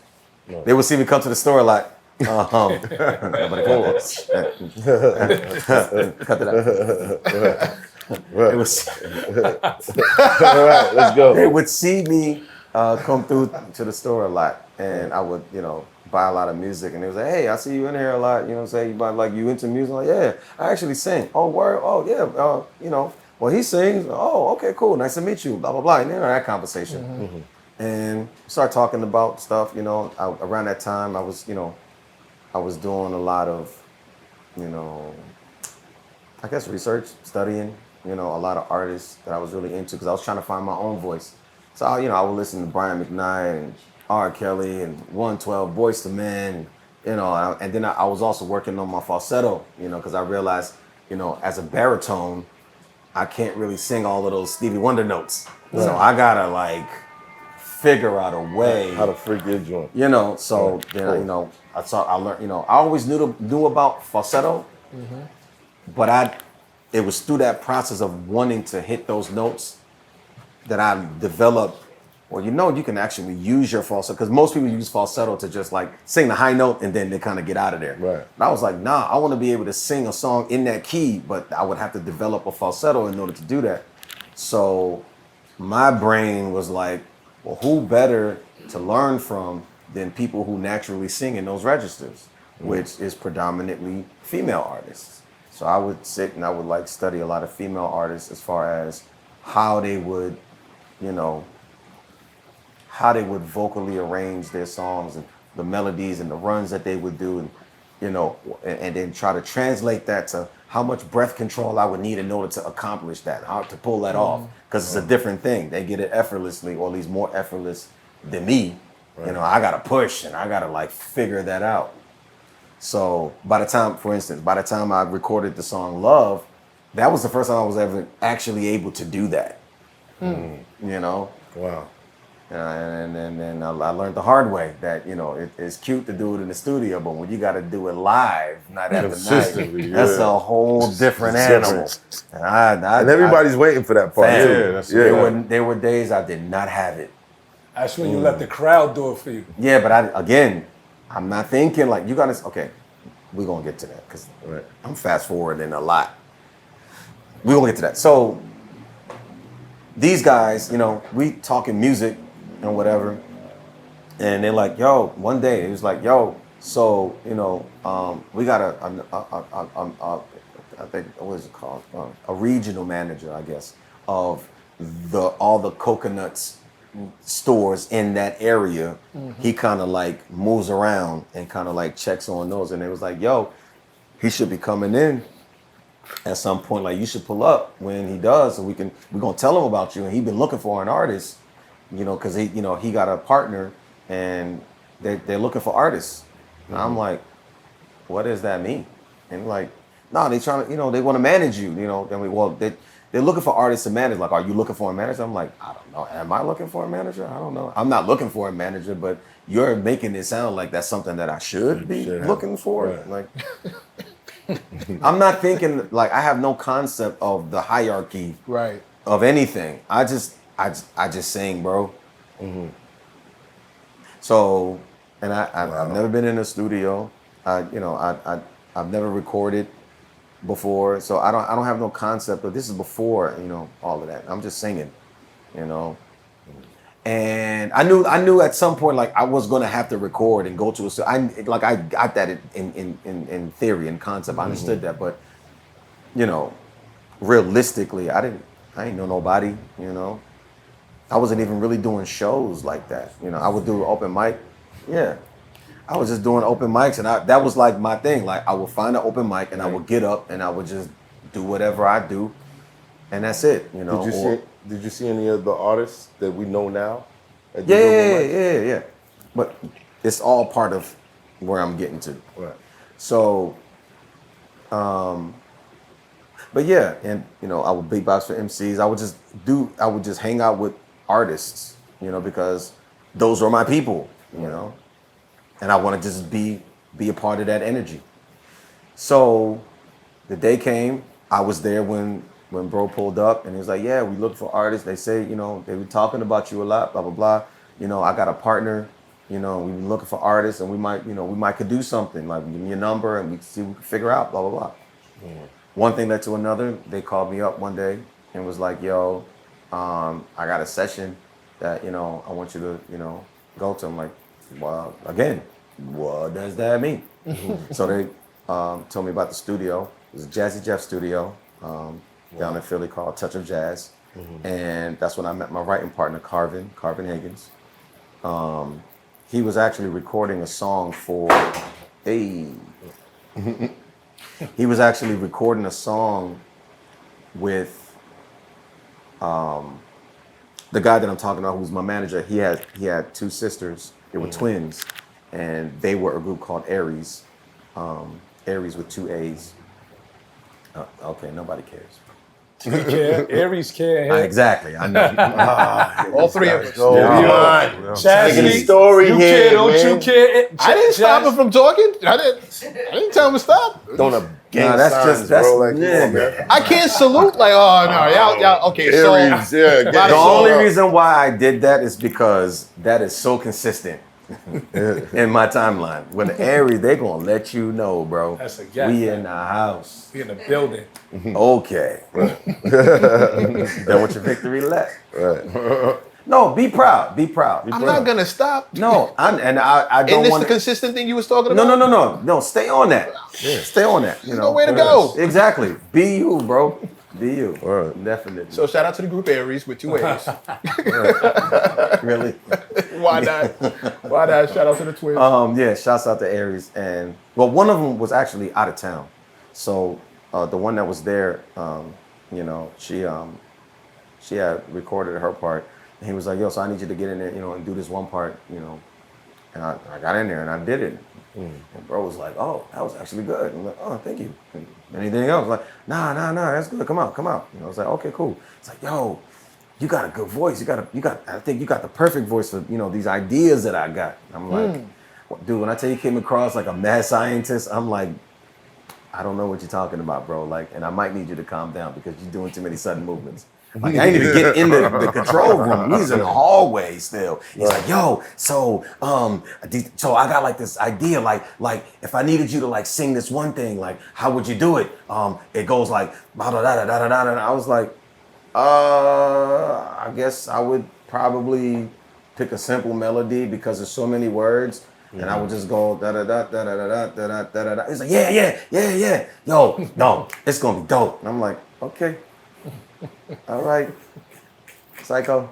I've never. This is all new to me. You be in a killjoy. You know, I'm not trying to. Like, I'm just in the dark. Killjoy. You know, and my survival instincts is like, what's happening right now? Right. You know, I didn't got game ran on me so many times. I got sent up the street on dummy missions more times than I like to admit. This just came across like, what do you want? Another man? one. Right. You know. But you're still showing up to the studio, so. Well, I mean, it's not like I was doing anything else, you know. And plus, I wanted to know, like, what, you know, I was a very curious dude. So, but it was around the holiday season. So he was like, "Yo, so we gonna get back, you know, but, you know, the studio about to shut down, but top of next year, we gonna start." This was in '98.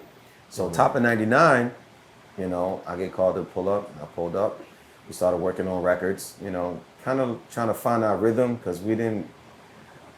It was awkward because I didn't know what I was like listening back to myself like, damn, that's what I sound like. So I had to like learn how to like figure that out. You know, and try to make it sound better. You know, right. This is before auto-tune, before all of this. Like this was like, you know. One take. Well, no, I wasn't having One that. take, No, so- we're gonna do it again. Yeah. Like, nah, I don't care how much tape we burn. We're doing it again because I'm not going about out that like auto that. tune, You know man. what I'm saying? But eventually, I learned how to better manipulate my voice and, you know, my tone to kind of get better results. It didn't take long. I just, you know, because I learn quick. But of those songs, you know, was. Ella's Gone, 17, Just Friends, Girl Next Door. Funny enough, Half Crazy, Wow. but That's my we shit. submitted that to an artist, and a year later, nothing came of it, so I took it back. Took it back. Yeah, put it on the second joint. And it turned out to be one of your biggest records. Yeah. A few other ones, Love, you know, Who was that directed to? Love. I mean, yeah, I mean, I get that. No, right? it's no person. It was the concept of love. Right. It's the fact that up until then, I realized that everybody ain't had the same interpretation or the same definition of love. You know, and people have some weird, in my opinion, weird perspectives on what love is. Like, you call that love, bro? I don't know, man. Like, you got the wrong package. Like, that's not love. you know. And I was just like really confused about it. So this was probably like the 4th or 5th song that we was recording, and I got tired of doing all of these romantic relationship songs, and I was like, I just want to do something different. And plus, you know, I didn't really have a successful, you know, relationship timeline. So I kind of felt like inadequate. Yeah. Like I'm gonna start telling on myself. Like, Right. tell me you ain't never been nowhere without telling me you never been nowhere. You know. So, you know, I started getting self-conscious about it. Like, hey, bro, let's talk about something else. Let's talk about something else. So, me and Carr was like, okay, but what? And I think it was his idea where he was like, what about we write a love song that's not a love song, but it's a love song? Exactly. I was like, fuck you talking about, Carr? Like, what do you mean? What? It's like, nah, listen, it's a song about love, but it's not like a typical love song, but we are talking about love. And I'm like, okay. Okay. What does that even sound like? So we, you know, was thinking, and I was like, what if it's a conversation? And then my brain was like, wow, that could be really crazy. What if love was a person and you could talk to love? What would you say? And that's why the song starts off, love is so many things. I got to tell you, but I'm afraid that I don't know how. It's a conversation. So if you imagine it like a therapy session, you know, it's not really a therapy session. I don't think that's the right. I think it's just a conversation, really, because that's, you know, conceptually what it was really like. If love could manifest itself in a person, and you could have the opportunity to talk to love itself, how would that conversation go? Right. And it could have really been long-winded, because what don't you talk about? You know, especially when you're confused and you don't know what. Yeah. So I think personally we did a good job at kind of like concising it and articulating the bullet points, you know, like feeling wise, because it resonated with people. Crazy. Yeah. Yeah. I was singing that shit. It's timeless. Yeah, It's timeless. Was it now at this? Wait, hold on, real quick. At this point, when you were creating these records, you were also producing them. No, I wasn't producing at the time. That came later. Yeah. Okay, So okay, the okay. producer that me and Carr was working with is a producer named Ivan, or Orthodox, which is ironic. He's very unorthodox, but anyway. But I thought his beats was like really dope, you know, because it's the timing, you know, that he was always on. He's, you know, he come from, you know, that Spanish background, so you mix that with hip hop, you gonna get some really interesting rhythms, you know, and it was really compatible with my inherent behind the beat singing thing. So you get the sloppy, you know, hi-hats, you know, on top of like the hard, you know, drums. 'Cause I'm really an MC in my head, but I didn't have the confidence to just do straight bars. So I needed the Spice. yeah. Well, it was more like a Camouflage. yeah. It was like a security blanket. I needed the melodies to make myself feel like it was good, you know, because I could finagle the melodies, but just straight bars, nah. I'm too exposed. I feel naked. Like, nah, nah. Let me put some clothes on.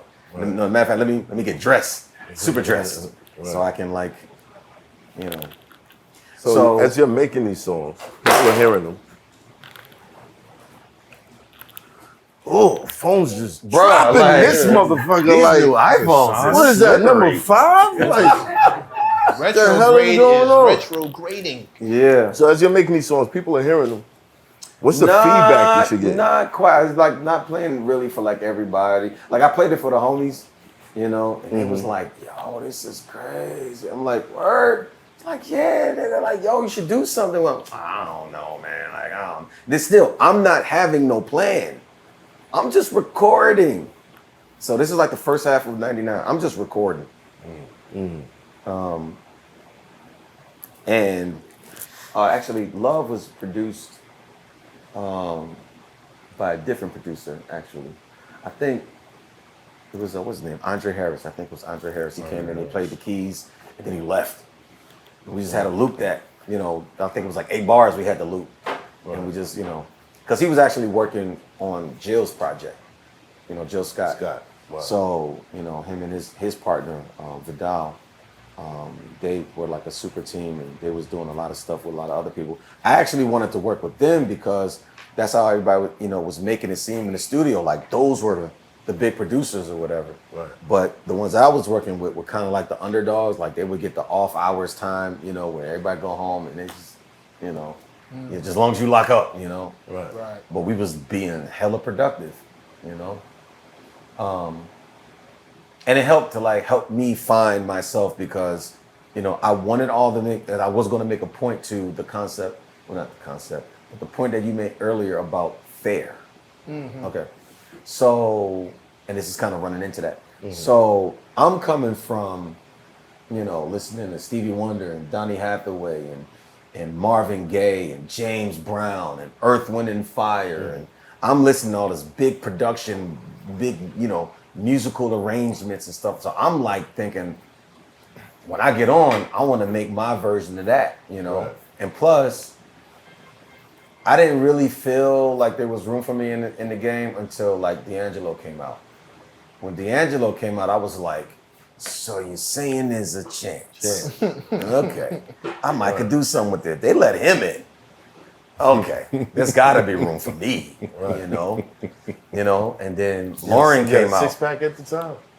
This And is pre 6-pack. Okay, 3-6. Yeah, but eventually, because I didn't come out until after, 6-pack D'Angelo. Now, this was a conversation we were having. That's funny how he brought it up. Yeah, this is the conversation that we were having. Yep. Did Lauren's success kind of really open up Because the doors for so many? It sort of contributed to the idea of there being road, actual paved, government funded road. Not no back street, legit main road for what we was doing. And then Erica, it's bro, let's go, we have arrived, finally. Right. And then I knew Jill was on her way out, to your point of the artist, whatever. Maxwell, he was already out, and he was starting to get a little burn. Bilal was doing features, Kindred Spirit. Yeah, Kindred the Family Soul was actually singing background on Love. Yep. Wow. Fun fact. Glenn Lewis came from Toronto. Wow. Floetry came from the UK. Everything was converging specifically in Philly. And I'm like, this is crazy. Everything's lining up. But I was thinking that this was crazy because it was dope that everybody was kind of sort of on the same time that everybody was on,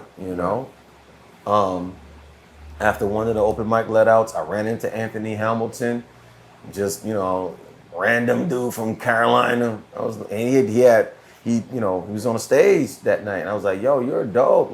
What's your name? What are you doing? He's like, man, I'm just, trying to figure it out, blah, blah, blah. My name's Anthony, I'm from Carolina. Just trying to, get it. I was like, yo, man, more power to you. I hope it works out. You know what I'm saying? So you got to imagine after, a couple years removed, we both up now and we run into each other at the event and we're like, hey, yo. And it's like, nigga, we made it. It was cool. So he's definitely on. That's why doing the verses with him was amazing. Yeah. People don't know how far back we go. We go way back. What I want to try to understand is I agree with you, man. All right, boom. All of this came in rapid succession after Lauren's success. Yeah. Absolutely, I agree with that. I disagree. No, you know why? Because here's the reason why. Hold on. The reason why I agree is because he said the success. The success part, the Grammy winning, the influence. Yeah. It was all over the place. It was inevitable. Hold on. No. I just want to make a distinction. It wasn't about all of that, what you just said. It was simply about the fact that she put out what she put out. That's what it was for me. Okay. It wasn't the response. It wasn't the accolades. It wasn't, you know, how she inspired other people. It wasn't even none of that. Right. Like that was dope too, and that did follow. To your Right. point, that's all facts. And that I agree with that. But And for that's me, for you personally. Yeah, for me personally, Right. Yeah, I just wanted to like make Yeah, that I distinction. got For me that. personally, it was the fact that she got off what she got off in real time. Got you. I got You know what I'm on that saying? one. Like Lost Ones was everywhere. Yeah, it was inevitable. What? Couldn't avoid it. She went Couldn't avoid diamond, it. right? Yeah. Yeah. She went diamond. She won 5 Grammys in one night. Yep. Damn.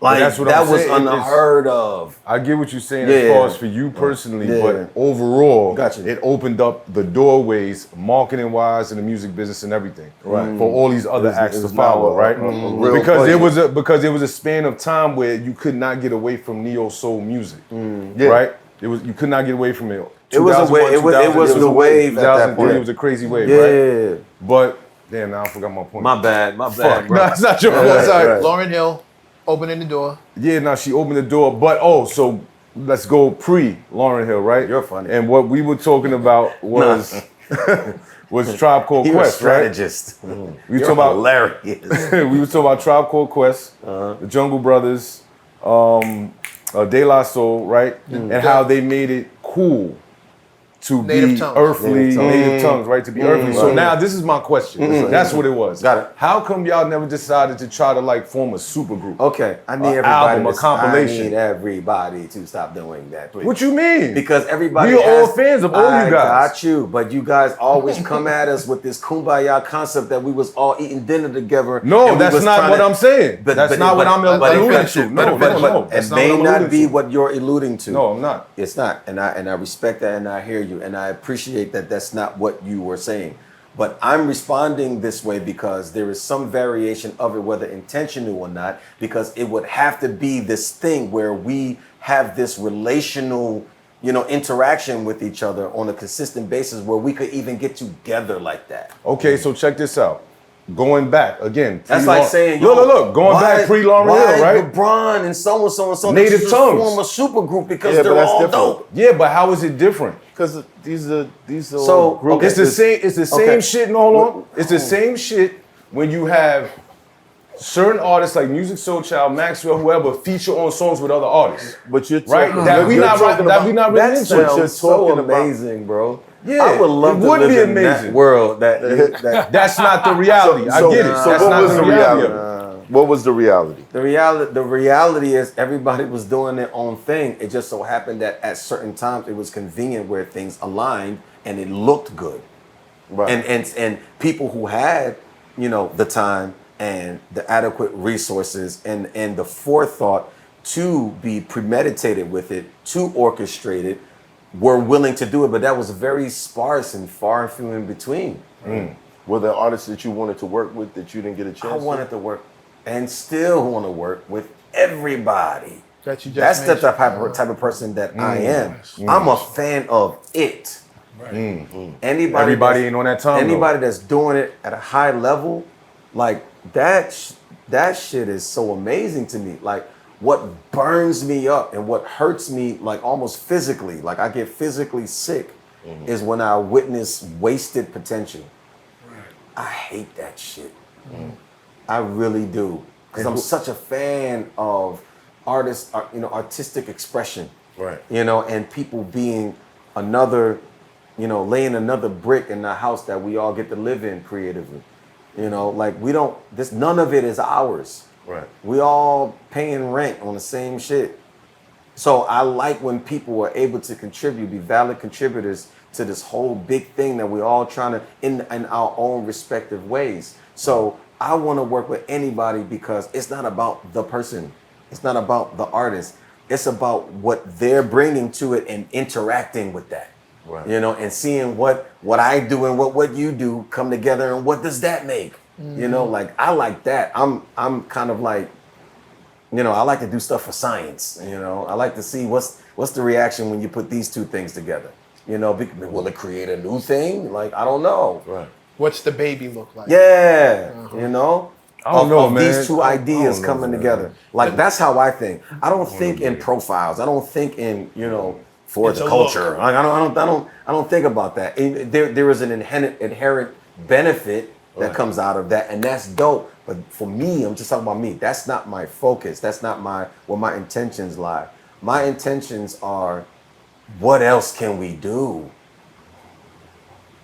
Know how much we could do. What else can we do? What didn't get done before or yet? What is it that we don't know that's possible? You know, what other fly shit that we could come up with? You know, like, I like that. Like, that gets me excited.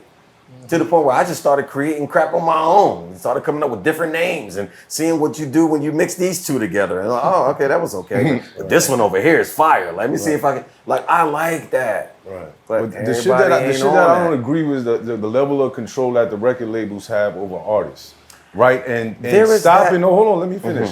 Stopping artists from being able to collab with other artists that their that's what fans I was of. about to interject. It's not solely that is a real thing. You know, that's what we're kind of like, you know, undercurrently kind of like talking about. Right. But that's not really it. It's everybody is not on that type of time. And that's why I refer to, it's interesting how people have this kumbaya-esque concept of us all getting together. Some folks are just not interested in that. Yeah, but you understand why, right? No, yeah. The whole thing says soul food Thanksgiving dinner. Everybody's at the table. Everybody Exactly. ain't on that, and it doesn't make them Better messed or up worse. or bad or Right. that's just they did whatever they did for whatever reasons that they did it for. You got some that would participate in that and that do see that and would contribute to that. But then you got others like, nah, fam, I did what I did and it's okay. Some of them are not even real team players like that. Some of them don't even know that they don't work well with others. Some find out in real time. Like, I thought this was gonna be a good idea, but yeah, I'm done.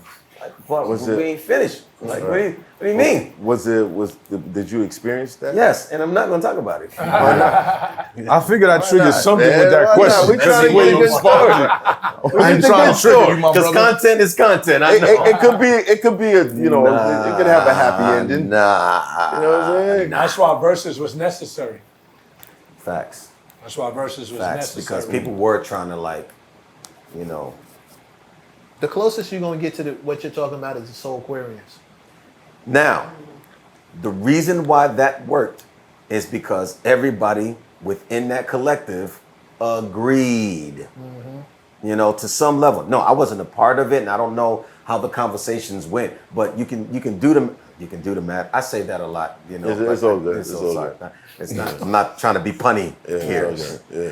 But you could kind of do the math and like a conversation of that sort had to have happened to some degree in order for that to be so organized. You know what I'm saying? And maybe not verbally, but there's a prior unspoken understanding. Like, yeah, I'm going this way too. Oh, you going this way? Okay, cool. Let's all just go together. Get in the car then. Yeah, you know. But everybody not like that.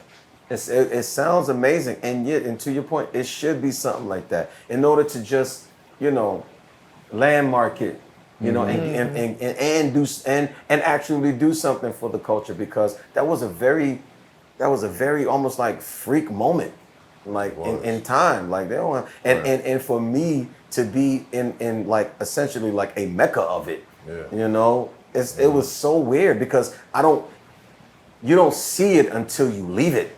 Right, in retrospect. And then you look back and it's like, You're like, And you're oh, like, we had yo, that. now I see what everybody, because they're looking at it from the outside. You're in the way when you in it. You can't see it the same way. You know, so it was weird when people would come up to us. Well, I can't really speak for anybody else. Only reason I said it because I would hear certain things in passing in interviews that some people would do. I mean, interviews that they would do. So the things that they would say, and I'm like, bro, like I feel the same way. You know, like, oh, okay, I thought I was tripping. I felt like I was being negative or something, you know what I'm saying? But I'm the kind of person that would love to see something like that. But, you know, you're talking about different You personalities. would be a part of it, right? Yeah, I would love to. Right. Yeah, but you talking about, All right, man, But let's at do this it. My point- expert opinion soul festival. yeah, but do we're it. talking about different personalities. So, fun fact, somebody did something like that in Australia. It was me, Anthony Hamilton, D'Angelo, Most pulled up, Yassine pulled up a couple times. Who else? Leela James was on it. It was a few people, and it was a cool-ish run. You know, the politics started getting weird, and it had to, you know, In what way? folks wasn't getting paid. Oh, Yeah, okay. so it started getting really interesting. You know, and you know, some people were, but not on time, and there was always this discussion of what's happening, what's going on, and you know, like I said, the politics got weird. You know what bothered me about that? Why I knew the thing that Champ was suggesting was never going to happen? When I felt like it wouldn't happen? When artists started rejecting the title Neo Soul. Okay, because not everyone subscribed to that. Yeah. Not everyone thought of themselves as that. Right. Did you? No, people just got thrown in it. So what? Who decided on the wardrobe? What Like, is that's that? what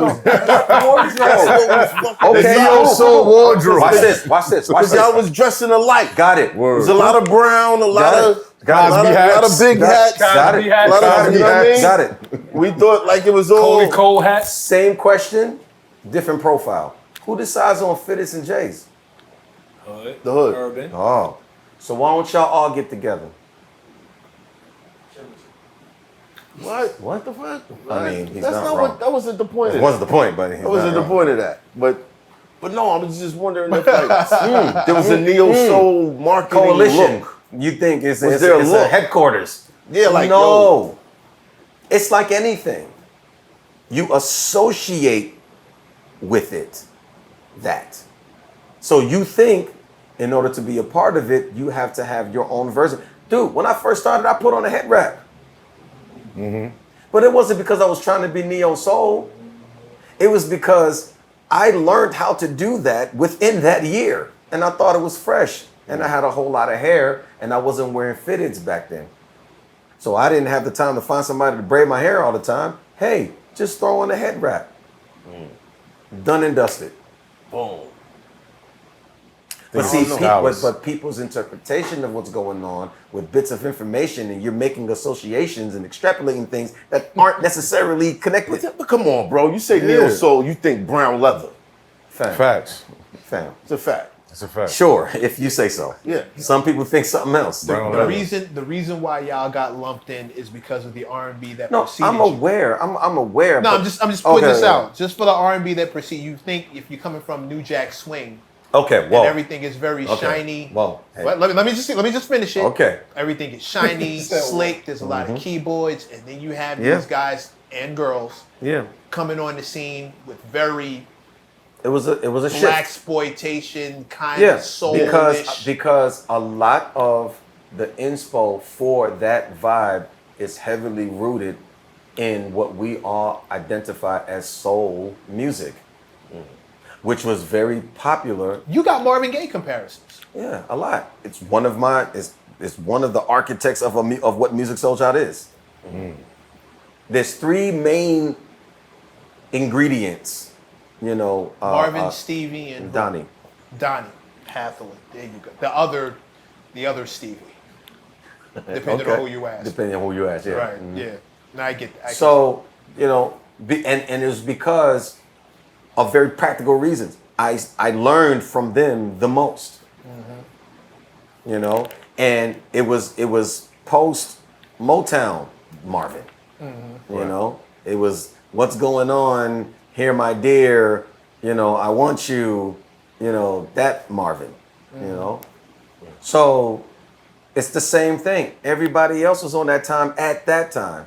Nobody sat and said, okay, so this is the wardrobe. These are the talking points. To Matt's point, though, y'all But did. you have to understand, you're talking to me as a person, That- as people who are on the outside. Even the era that you're saying, you took inspiration from. Yeah, we all took inspiration from it. That's why it looked like Right. it was. Yeah. There was an email. Like no, Right. there was no email. We just all understood the assignment. Right. When I saw people rejecting the title Neo Soul, I was like, it's not going to happen. Because Neo Soul, so for the record, Neo Soul was extremely specific to Erykah Badu. She is the queen of Neo Soul. She was the first. Shout out to the queen. Just for the record. The first. The first. She was the first. Now, it was a thing before her, sure, but it was curated and presented to the world as such through her. Erica, pull up, please. Pull up. Yeah. Could you please, whichever camera's on, pull up. Could you Yeah. please pull up? Yeah, that'd be She is the Get that queen done. of neo soul. Like if anybody is like, you know, Outkast was debating dressing it. like that too. No. Yeah, but you No, don't just one refer member. to them as neo soul. Soul, right. Dre. You don't even refer. You don't refer to Stacks as neo soul. No. He's not at all. adjacent. Yeah, he's He's in just soul eclectic. areas, but Yeah, that's yeah. as close as you got. yeah. Yeah. And just because Dilla. That's all. I just wanted to say his name. Rest in peace. We cooked the whole aesthetic back to native tongues, like we were talking about earlier. Right. Yeah, Tribe. because you're trailing the origins of what that whole collective is where you can Follow it back. Find a Yeah. focal point. Point of. you know what I'm saying, the Ground point of zero. origin. Yeah. So, but I never identified as neo. So I cooperated because I understood.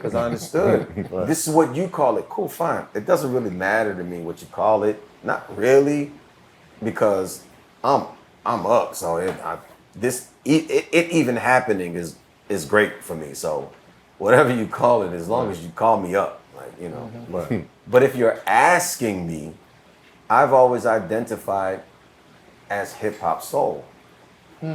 Always. I don't even identify as R&B. I know I'm known for making R&B music, or what people categorize as R&B music. I'm not gonna fight nobody on that, because who am I to say what your experience is? However, if you're asking me, this is the answer to the question. Musiq Soulchild is hip hop soul. Always had, for crying out loud, my first song I'm beatboxing. Right. And it's not an art. That's not a feature of R&B music. Nope. But fine, I get people like to streamline their experience. It's the brown leather, man. Okay. That Cosby hat. You know, So, man, it's the brown leather. the woe was, and I let you finish, was that I made it. It's an observation that I made a while back that I don't think people are aware of. R&B changed, but no one changed the category. No one changed the name, Elaborate, please. the label. No one changed what it was called. They kept calling it R&B. Right. But we got to remember, not unlike neo soul, R&B was very specific. There was a sound. It was an BPM, everything. intentional cultivation of a sound Right. that was called R&B, rhythm and blues. People deviated from that because it just happens. But no one changed the name. So this is what I believe is what's causing a lot of confusion in the community of R&B. And unintentionally, there is a level of disconnect and in some ways disrespect to what's actually happening. You mentioned New Jack Swing. There's been other different iterations and graduations Sure. of what we all call R&B. But if you take somebody from the time that R&B was essentially created, Right. put them in a time machine, bring them to today, and play what you call R&B for them, you have any idea what they would say? They'll look at you like Yeah. you're crazy. They ain't gonna jack it. This is not R&B. They'll look at you like you're crazy. But no one wants to have that conversation. Let's Well, have, well, well, wait a minute. We're going to take a 5-minute break, and then we're going to come back and have that Have the conversation. Who's the king of neo soul if Erica is the queen? I don't think that's ever been established. I think people would say D'Angelo. I would. Yeah, I think people would say that. I would say D'Angelo. Yeah, I would say, yes. Oh, that wasn't me that said that. That was him. I'm No, ratting. I know I got shades on, but I'm actually. Oh, you're looking at you. I'm good. Yeah. I mean, and this is not like Max is the homie, like for real, you know. Yeah. But Max was on his own path, you know. I don't even think he identified as neo, so I think he just cooperated because he fits the profile, Yeah. you know, not just sonically but aesthetically. You know, you Haitian and Puerto Rican and you know, eccentric, like, yeah, you're neo soul, buddy. Just paint you this way. You know, you dapper, you clean, you got a band, you hitting all the moves, you know, you're channeling, you know, James Brown and Jimi Hendrix somehow. Some Smokey You Robinson. know, in you the got a little building. Smokey with the falsetto, you know, and you crooning, and you know, I low-key thought he was a model. You know, like his vibe was very European. And I was like, yo, you're a dope. I can't figure you out, but you're dope. You know? So, but I don't think, you know, I think he, you know, he's honorary, you know, but I think actively, I would give it, I personally would give it to D because, you know, because of how intentional he was with it. You know what I'm saying? And how he was able to amass so much in such a short period of time. Like, you want to talk about somebody goated? He never has to do anything ever again. At least, you know, according to the community. Like, he was light years ahead of everybody. You know, it's still people trying to catch up to his 99 shit. Voodoo? It was crazy. Bruh. It was crazy. And not just the album, the Voodoo run. Yeah. Fam. Yeah, like, Do you guys have we talk at like a two-part question. One, can he ever surpass his own work? Have you ever tried to surpass your own work? I don't know. I don't even know how to. Not even Voodoo. Take Brown Sugar. No, I understand. I don't even know how to even approach trying to come up with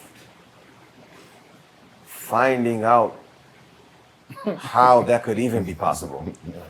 I think it's something that either happens or it doesn't. Because you could say, I mean, for me, you could say Voodoo surpassed Brown Sugar in so many ways.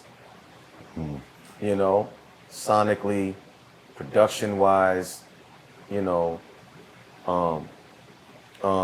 roster and lineup, you know, of people, you know, the BTS of it I'm talking about, you know. Because, you know, he arrived to a level where he was able to figure that out. But then you also have to take into consideration that Brown Sugar was Brown Sugar without all of that. Right. He was essentially Dolo on Brown Sugar. Right. You know, so how do you even quantify that? It's like Illmatic versus It Was Written. How? Like, you could say it was written as, yeah, but Illmatic is still Illmatic, though. Right. Or Blueprint versus Reasonable Doubt. Sure. But reasonable is still reasonable, though. Like, how do you better or worse surpass? I don't know. Is that even important to artists? I don't think it's not to me. I don't think so. Some do it. They do a double. They spin the block with the Cuban Links 2. Yeah, but it's never really the same. It's not the same. Damn, little man, I'm just trying to do me. The record, Yeah. you know, I'm just trying to move three.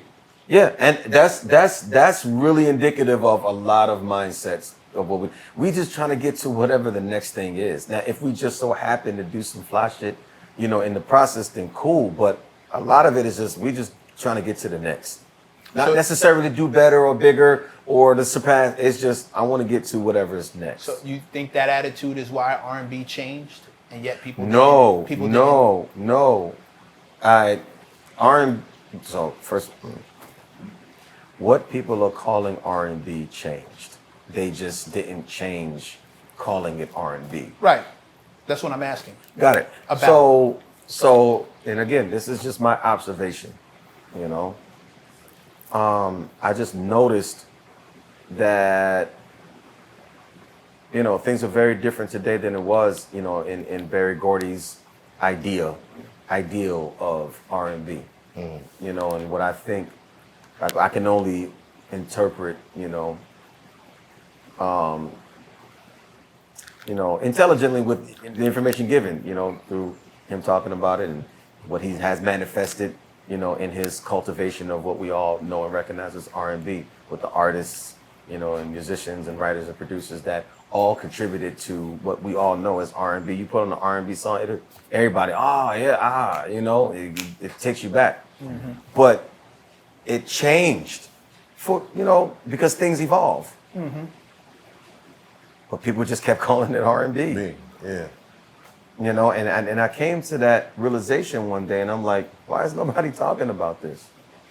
But people want to have debates about what's real R&B and what's not. I mean, according to how things have been going, it literally could be anything that anybody calls it. You make a song and they feel like it's R&B, then fuck it, it's R&B. I mean, if that's what we're doing, because if we really want to get into the conversation, then we need to respect where it came from, how it started, what was the point, what was the reason, what was the intention, and follow that tradition. Because if you change the recipe, it's something, it's just not that. It's still food. Well, what would you name this new genre? Well, you would have to itemize all the different iterations. It didn't just change from, that to what it is today.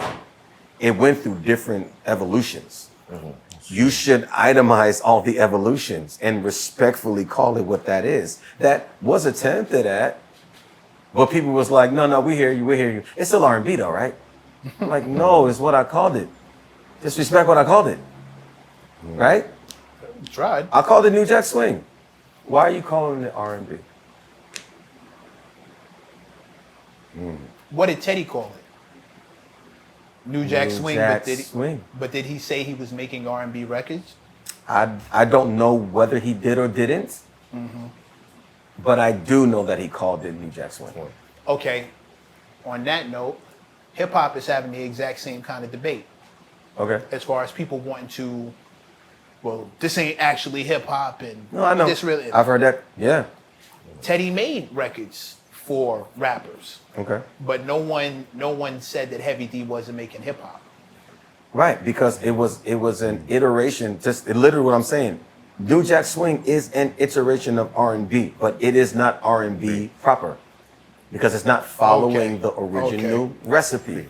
Okay. So I don't mean to discredit it. That's not the point that I'm making. I'm actually saying that it should be honored for what it is so they can be respected in context. Right. I'm sure you deal with that a lot. It's like, well, where's your songs? Does that still not make me a rapper though? Just because I don't have a hit record? As a matter of fact, I'm probably more in hip hop than the people on records. But we don't want to have that conversation. Okay. I always want to have that conversation. I know. Yeah. How is that? How is that music? I was what? You're more hip hop than. No, I was No, actually. so- Oh, that was a talking reference. about me. Okay, Yeah. example. All right. Okay. I thought he was saying that for himself. See, but when we was doing that, you felt left out. But now you want to calm everybody down. Funny dude, man. Funny dude. So for instance. Cool. All right. New Edition. What would you call that? R&B. You would. Yeah, Pop, sure. I would call that pop R&B. How close are New Edition to the Temptations? They're in a tradition. They're in a tradition. There are elements. Format. Yeah, they're in the Dancing, tradition. That's what I'm saying. moves, They're in the tradition. concepts. Yeah. But the elements of the actual music. The It's a little sound, different. but it's with the sound that they have now, with the sound that they had then, which is not the Temptations.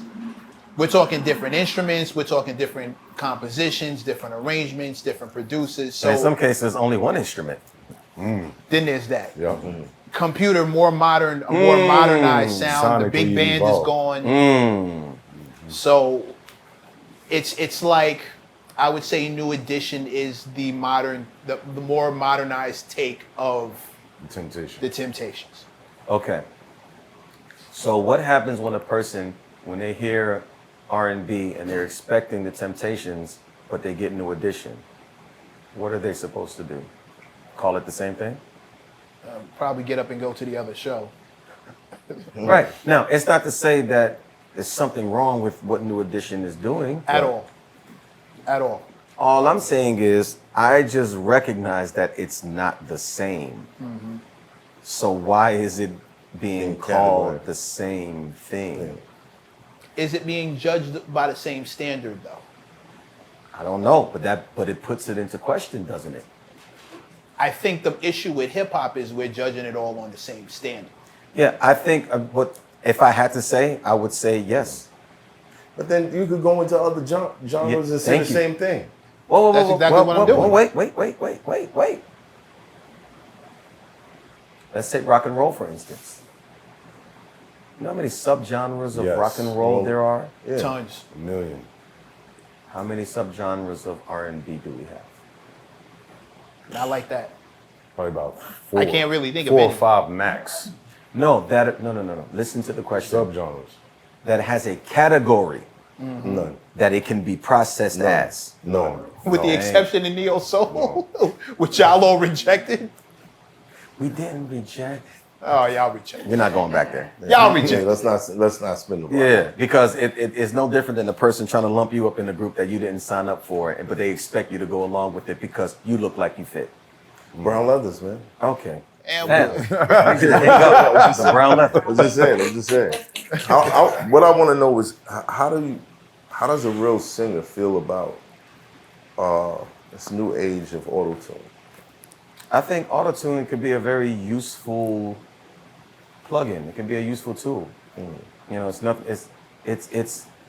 not very different. Let us say it's nothing, not very, but it's not very different than using, you know, than EQing, you know, and blending and using, you know, any other plugin to enhance the sound. Right. You know, autotune. I think people have a misinterpretation of what autotune is, and respectfully, because I know that there are a lot of people who lean on it so heavily that it actually becomes their identity, their artistic identity, you know. But autotune, to my understanding, was originally intended to be used for automatically tuning you to the right pitch of the key that you're singing in. But I think people started liking the wiggle. They liked the fluttering sound, the little, you know, Electronic. digital artifact Yeah. that comes with it. It became you know, and I think a lot of people may have, whether intentionally or directly or indirectly, might have gotten the same or similar experience of what you would get when a person is using a vocoder or a vocalizer. It just, you know, or even, you know, singing into a fan, you know, it just creates that thing, you know. That's what it sounds like. You know, it just kind of, it's just that thing, you know. You know, if you put like, you know, a doubler or a chorus kind of like plug-in, for those who know what I'm talking about. Phaser, It just, reverb. you know, a phaser, it just does something to your voice that sounds cool, you know. And for a person who may not have good pitch, you know, or good ear, it makes you feel like you're doing it. Right. You know, so I think it's just, you know, it's like it's a performance enhancer. asterisk. You know, You ever that- entertained the thought of using that at the time when it first came to fruition for what people were using it for? No, because I was so hell bent on doing it correctly, and I would rather do 1,000 takes to get it right than to just lean on it. But what started to happen was I started to develop a complex and even engineers down to the, not just the artist or the producer, even engineers was like, bro, it's perfect. And I'm like, no, it's not right. You know, I just so instead of wasting hours in the studio on one song, I would just focus on the performance, feeling wise. And then I was, whatever note corrections that I need to do here and there, I would do that, in post and in mixing. Because specifically what it started to do, it started to make me feel like, like I couldn't. But then I would do a show live and be like, oh no, yeah, I can. Right. So I needed to stop entertaining activity that would cause me to start second guessing myself. So I started getting into a way where it's like, bro, I need to get this song done. So slap that auto tune on there because I can't be distracted by the notes not being right and I'm not focusing on getting the song out. And as a perfectionist, so let me just give a perspective. I know that I'm a singer, but I don't record or even perform or think like a singer. I'm probably closer to a painter, or a chef. Like, I'm not thinking about it being done in one fell swoop. I'm like, let me do it, sit with it, think about it, come back, tinker with it, change this here until I have the masterpiece. Right. That I can actually perform in one go live. That's the difference between me and maybe some other people. Like, I make sure that whatever I do in the studio, I'm able to pull off in real time. So, in a way, it almost kind of becomes like an elaborate rehearsal. Because I've done it so many times, and I performed this lines, and because I got so many songs, it's almost impossible to remember everything. Mm-hmm. So I lean on muscle memory. I know that when I was recording this song in this part, I was trying to get right. I did it like this, and I was trying to accomplish this. So let me kind of like lock in and reenact in that moment right now, where I don't have to think about it. I don't have to like really recall it. I know that what I'm doing, the next motion is this, the next note is this, the next arrangement is this. And auto-tune, at least in how I use it, helped me because it stopped me from obsessing over perfection so much. Right. Because the perfection part of it was important because I know that this is something that once it's out, it's out. I can't change it anymore. Mm-hmm. So I need for it to be as perfect as I can make it before it leaves the door. Mm-hmm. Before it leaves, because once it's out of my hands, it's out of my hands. That's why I say I liken it more to like a painting. I'm not about to, take it off the wall and repaint it. Like, it is what it is. Mm-hmm. So I need to get everything out now. I need to do all the tweaking. I need to do all the tinkering now. I'm not sure I've ever heard auto-tune on your records. Because I don't use, that's why I say in the way that I use it as an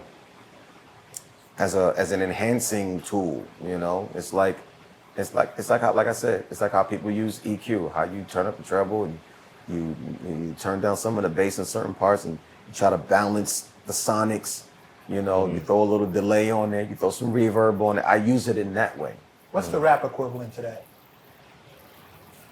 I don't think you guys have that. The rap equivalent to that? A ghostwriter. No. A ghostwriter giving you a line or two at the end. If there was a flow writer. I don't think that's there was the a same. flow writer, yeah, but I'm not asking. a ghostwriter. I don't think in that arena there's room for that. Yeah, no. I don't see that. I think there's a parallel to it. We just may not be putting our finger on it. I don't there's think. a parallel to it. Okay, the reason why I don't think so is because in hip hop or specifically rapping, it's you. Unless it's not. But then that's not a parallel to what I'm talking about. That's just simply that's not you. Right. When you talking about ghostwriter, no, right. that's not you. Yeah, that's just not But- you, right? Because, okay, here's why. Because even though I use auto-tune, it's still me. It's just me through auto-tune. Still got to know how to use it. Yeah, it's me through auto-tune. Okay, now the parallel for that would be if you were struggling with one bar and I gave you the line at the end of the because bar. you're I gave you still the word, not even the whole line, just the no, word. because here again, you're associating two different things. You're talking about the what. I'm talking about the how. I'm still talking about the how. You know, you're talking Because eventually about the what. argument could be made that eventually I would have came up with that word. But you're still talking. It's still about the what. But someone helped me come up with Cool. that word. Cool. It's still the what. Nah, that's not a fair analogy. A fair analogy would be someone saying, say that line like this. Now now we're talking about the how. I think because the criteria for rappers and singers are different, Yeah, it is. I think that this is why I'm saying it's so socially accepted and culturally and traditionally accepted that it's a group thing what R&B. in my arena, right? Okay. Over there, the less, the more. Yeah. Meaning, the less people that was involved with it, the more more I credit. believe you. I get as an MC. Or You know what I'm saying? Right. I still see it. It's very different. That's why M kicked all the Kendrick Lamar's people out the studio. Whoa, wait, what? Eminem when he first met Kendrick, Oh, he okay. was To with a do a bunch track of with people. him.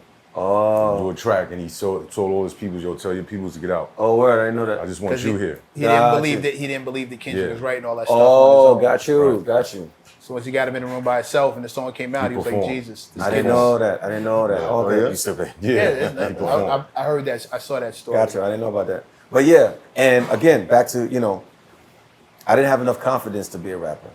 I had too much baggage, unpacked trauma, a whole bunch of fear that I didn't even realize I was operating out. It's not really productive, Did you take therapy for this? You going Of through sorts. It? Of sorts? Yeah. What's of sorts? Break that down. Well, I do have a professional that I speak to. But it's more conversational than, Therapeutic. And take this medication? yeah, it's none of that. No. Okay. But I'm in perpetual therapy because I kind of strong on my guys, and they're like, fam, like we hear you, but you might want to go talk to somebody about that. Like, Right. I'm talking to you. Like, I trust you. Right. Yeah, but this is out of my wheelhouse. Yeah. Go talk to a professional. But I'm like, no, you're perfect because I don't like talking to people. But clearly, I feel comfortable telling you about this, and just talking about it helps me. the There's weight. one of them over there. Actually, two of them. It's her. The weight of having to. And it's her idea that I should start talking to you guys about it. I'm like, no, I don't want to. Well, You're she's doing a smart. great job, though. You're doing a great job. She's smart. She's smart as hell. Yeah, I know. That's why. She's dumb. That's why smart. she's there. It's the weight of handling those kind of conversations that lands different. That will have me telling you to go talk to someone else. Well, so there's something that should be said. And I don't know whether it's known or not, but there's something that should be said about the concept of insecurity.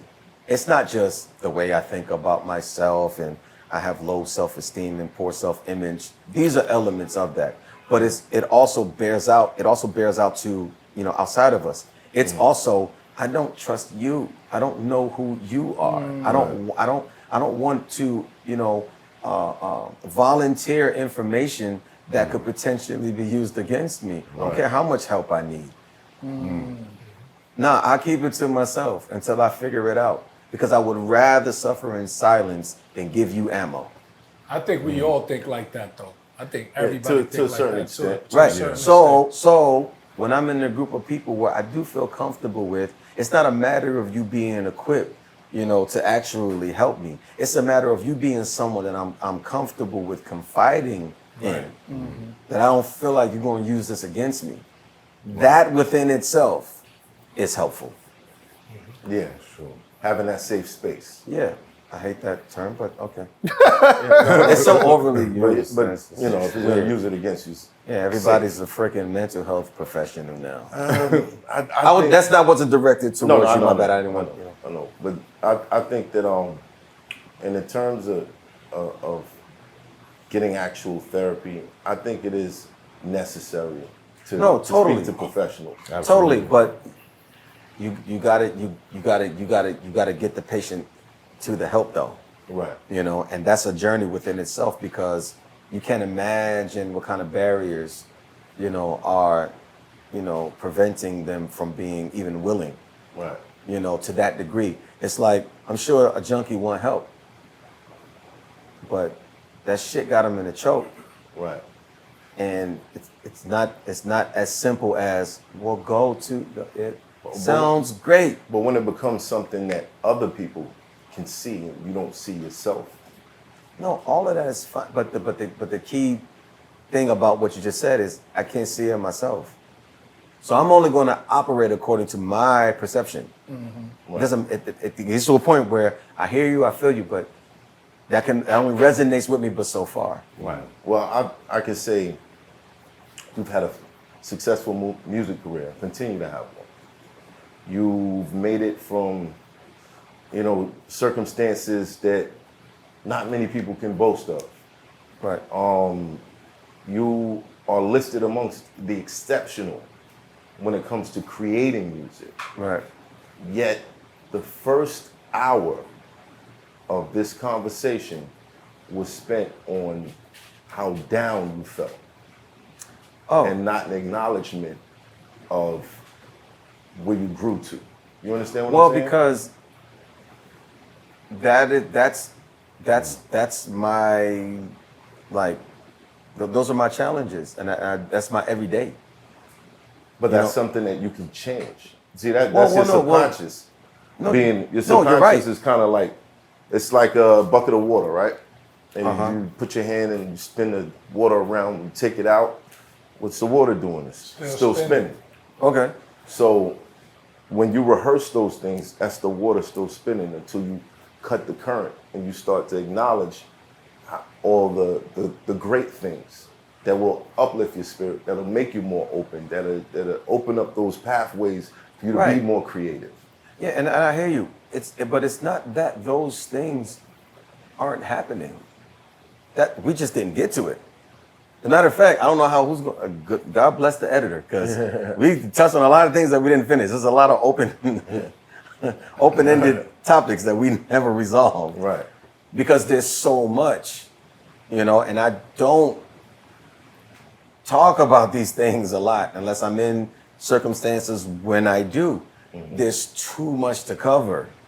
So, but these are the things that are at the forefront that I'm going to talk about the most because I'm actively working on these things. Right. I'm actively processing. I'm actively healing. I'm actively discerning. I'm actively becoming aware. I'm actively workshopping. I'm actively making progress. Mm-hmm. So I didn't mean for it to come across, you know, as a downer, because that's not how it is for me. Right. It's actually, it's almost like a status report of how I'm doing. Mm-hmm. These just happen to be all the things that I'm managing at the same time. Right. Mm-hmm. Along with parenting, along with archiving the timeline of music, along with still trying to be present and put out new shit, along with receiving the flowers that people keep throwing at me. You know, like it's all happening all at once. Mm-hmm. You know, it's just a matter of what are we getting to? I didn't hear a relationship in there. Okay. God damn it. I thought I was gonna get it. Yeah, all these love songs, actively man, you ain't got a working boo? on right now. Good on Mac. Yeah. That's actively. I'm sure you didn't. I'm sure I didn't too. All right. Let us move on. So, I actually wrote a book. Funny enough, Yeah. on relationships. You wrote a book on relationships. This is like years ago. I think What it was was the like name of the book? 143 : Love According to Music. What's the 143 stand for? I love you. Thank you. Oh, I never knew that. It's okay. It's a song on one of the It's okay. 143. Oh, have I changed my perspective on a few things since that book? Because that book was coming from a conceptually optimistic, point of view. So you're saying they're pessimistic now? No. I hope I'm not. It's a tinge. I'm a little more realistic. Yeah. So it's not to say that the things in the book are, not right, or I don't feel the same way, or they're irrelevant, or outdated, or nothing like that. No, there's still, I believe, I stand by it. There's just different levels to it, because you have to take into account that this were the ramblings of, of a person who doesn't really have an extensive romantic timeline, Why is that? Because I'm the guy that don't sing for pennies. That's crazy. Yeah, I know. That's crazy. that's crazy. So you're saying the book is mostly based off of an optimistic perspective because you didn't have that relationship education. It was prior. You yes, wasn't but in a lot of relationships. So you still you seen it at that time in the way where it's like, oh, everything could be good and everything could be positive. In what you're saying, yeah, but it's kind of like the other way around. Yeah. It's because I didn't have an extensive relationship timeline that the book was. Right. It wasn't the book was because of, I guess that's to me. And then you went through shit in relationships. Oh, So yeah. for better or worse. Did. So for better or worse, you still choose. Really? Really? You couldn't just let that go. You had to. I know. I heard you say it.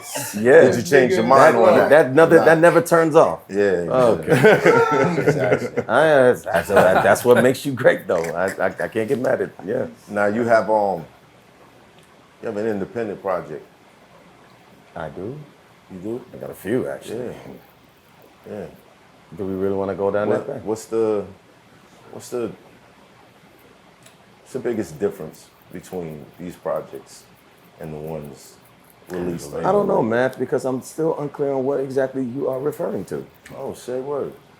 So no, we talking about so you were signed at one time. Nah, man. I need to hear it. I need to hear it. Caught up. This is how I'm perceiving what you asked. Hold on. He wants to hear the name of. No, make no mistake about it. This not me checking you or testing you. Like I just want to be specific because that's a complicated order because it can go in like multiple different directions. Which independent project are you referring to? What about this new one? This new project it's not independent. This is not independent. Victims and Villains is not independent. Speaking of Victims and Villains, new album produced by Hit Boy. Yeah, this is not independent. This is Varick Street. Varick Street. Yeah. It's with hip. Love and Music. Which is essentially Def Jam. Love and Music. Right. Love and Music was Atlantic. Okay. Yeah. Oh, speaking of Atlantic, you on Def Soul? Yeah. I just want to sing Just Listen and Soul Star is on Def Jam, but yeah, Def Soul. Right. Yeah. There was some sort of trade between you and Fabulous. Yeah, apparently. How did that even? You got to talk to K. Lyles about that, about the details of that. But essentially, that's what the arrangement that was arrived to. Fab was somewhere over at Warner, apparently he was on Atlantic, and I was over there at Def Jam, and eventually the conversations got to, well, what about this? And when that was presented to me, I was like, okay, sure.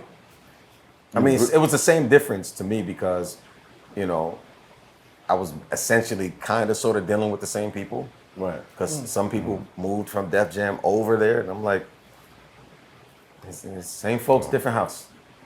Yeah. Really make no difference to you. Yeah. But apparently it was a historic moment. Yeah. I really feel like I got like a bunch of open tabs that we just did not resolve, and that's Well, we skipped my over OC the is relationship like one. fucking with me, We skipped, but I can't remember.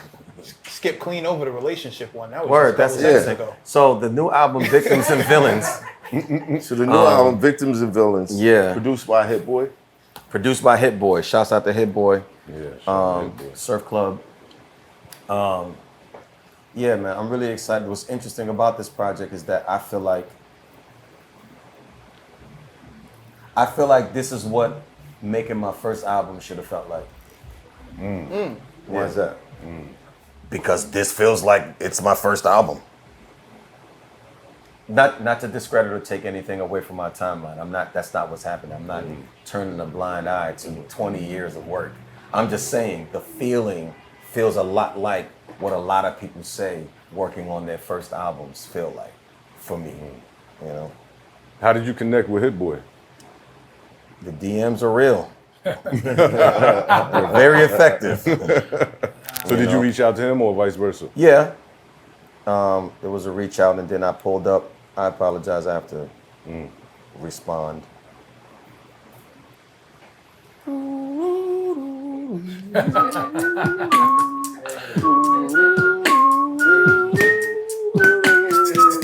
Okay.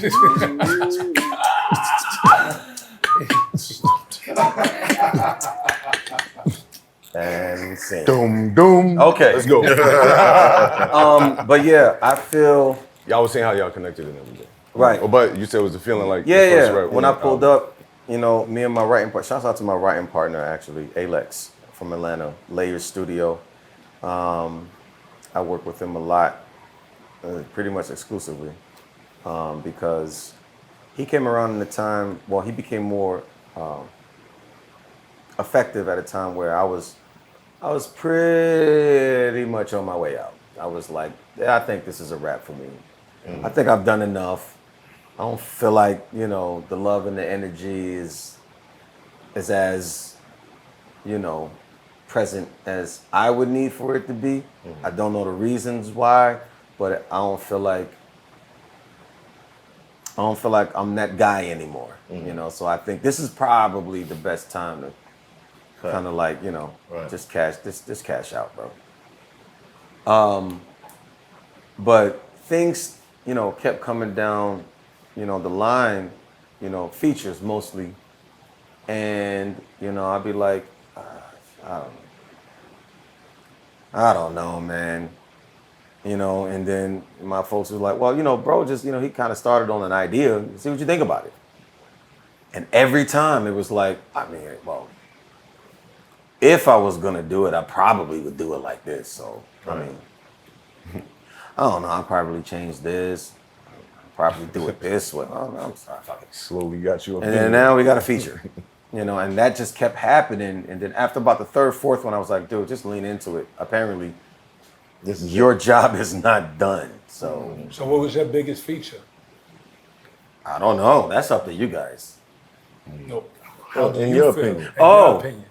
I mean, I did a feature with Dave. That was pretty hot. I like that one. Dave East. That was Yeah. pretty cool. Shout Shout out to East, yeah. Yeah. There's a few ones I did. I did one with Kalani. That was hard. I can't remember them all, but Ty. Dollar Sign. That one was Yes. pretty good. He bodies his features. That was pretty good. I like that We one. don't hear enough from that dude. Yeah, Types. Don't get me started on Ty, man. Like He's a people, you know, beast. people like to throw around the most underrated. Nah, that dude deserves to be talked about a whole lot more. Agreed. A whole lot more. But I just think that things are where they are right now, where there's not enough lanes for those conversations. I don't think the attention span is there. I don't think that, you know, there's just a huge disconnect that I've noticed. That's impairing people's ability to really recognize what's going on, you know, at a high level. There's communities of people who do, and that's cool. Right. But it just would be really dope if more people not just simply support it, if they understood what was happening. If they could connect it to some kind of reference. I just don't think people have been exposed, or maybe they forgot, or I don't know, man. Like, if people really knew the amount of effort that's being put out with some of these artists that just don't see the light of day because there is no education, there's no understanding, there is no relationship with where it comes from. So it's like, I don't get it. It's like, oh my God. You also don't get how amazing this is. Right. This is completely being lost on you. And it's not that, it's no shot to nobody. It's just sad. But at the same time, you just hear all of these rumblings of complaints about how nobody makes real music anymore. No, they are. You're just not getting it. You're just a 5-year-old and you're bored. Because That's pretty good. That's all I- did I- there. I- Good, I- good I- way to bring that back. Pretty good. That was good. That was a good callback. Yeah, That was a yeah. good callback. So, it respectfully, it's kind of annoying. But you can't say that because you feel like you're attacking the consumer, right? And everybody has a subjective experience. So this is why I say nobody want to hear me talk because I like to talk about stuff like this because I'm always trying to figure out what is it? What's causing the disconnect? Yeah. It's not the same how can we anymore. cover The it? importance of what the music meant to people and how they could express their love for artists is different. Like people used to stand on lines, Yeah. waiting for albums to drop, like for Yeah. hours. Now they Now download it it's when they it's feel instant. like it. It's just Yeah. it's Or not easy. even download it. I miss Now they that going stream downtown it. Brooklyn. You Is know what I it- mean? Yeah. B It's Street. like the difference between was a it, chick right? that'll make you wait 10 Facts. dates and a chick get that it. you don't even know her name and You don't it's even make it. popping. You don't even know? make 10 it. minutes. You don't even make it. You don't even make it out the car. Right. You see what I'm saying? It's- But they that don't feeling, feel the same Yeah. importance. that feeling of importance goes on overseas though. Overseas, they really appreciate the music, the art, the culture, Well, guess. everything, there's- every there's piece not of a- it. It's there's- over here where it's a problem. Because we're In our over, own Yeah, country. we're I say that. oversaturated here. Yeah. Oversaturated. When I've been overseas, the main difference I hear is that you have a group of people who understand that they're not artists. So they really just appreciate Right. when there's an artist in the building. There's a bunch of people who are more into finance, more into architect, more into the sciences. Art comes around, it's like, oh, this is great. Not everybody thinks that they're an artist. Over So here, look, everybody does. when you get As here, opposed to here, you everybody. sing, Yeah. my man sing. I don't want to Yeah, hear yeah, that. yeah. Oh, you rap? My man Yeah, rap. yeah, I don't yeah. care about that. good You, point. I rap. I don't care about You that. know what's crazy? I think that a lot of that has to do with, a lot of deferred dreams. So nobody, you don't have there's enough that. people that made it. So it's like, yeah, Just and, talking about that. you know what I'm saying? Yeah, okay, everybody sings. Okay, everybody raps. Okay, everybody, and You ain't special. yeah, you know what I'm saying? And it's a lot of bitterness. You resentment. Yeah, I think that might have a lot to do with Like it. Champ said, it's over here. No, it's strict. It's over here. My one of my best friends in life has this one verse that I never get out of my head, and it's it's hilarious. The whole thing starts off, I fucking hate rappers. You shit. fucking date rappers. I do a show, check the crowd, fucking great. Rappers. Anybody who's not rappers, let's have a show of hands because there's too many MCs and not enough fans. It used to be Hey. about the posses, crews, cliques, and the clans. Now you got these young boys thinking they the fucking man. You the reason that the fans only gave Lupe a chance because they thought Kick Push was the name of a dance. Oh, Fell apart. That's oh. I think that's his It's not. balls. It's not. Shout out. Speaking of Lupe. Shout out to Pac Oh FM. my God. That's it. That's Okay, his. okay. No, that was the name of the album. Got you. I fucking hate That's rappers. your balls, Man. man. Shit, no, but I feel it every Got time you. I open up my email. That's Got how you. you sum that I up right there. think also. I think This guy's super real. Every time I open the I think the tastemakers also is kind of And that's what I was about to say. Yeah.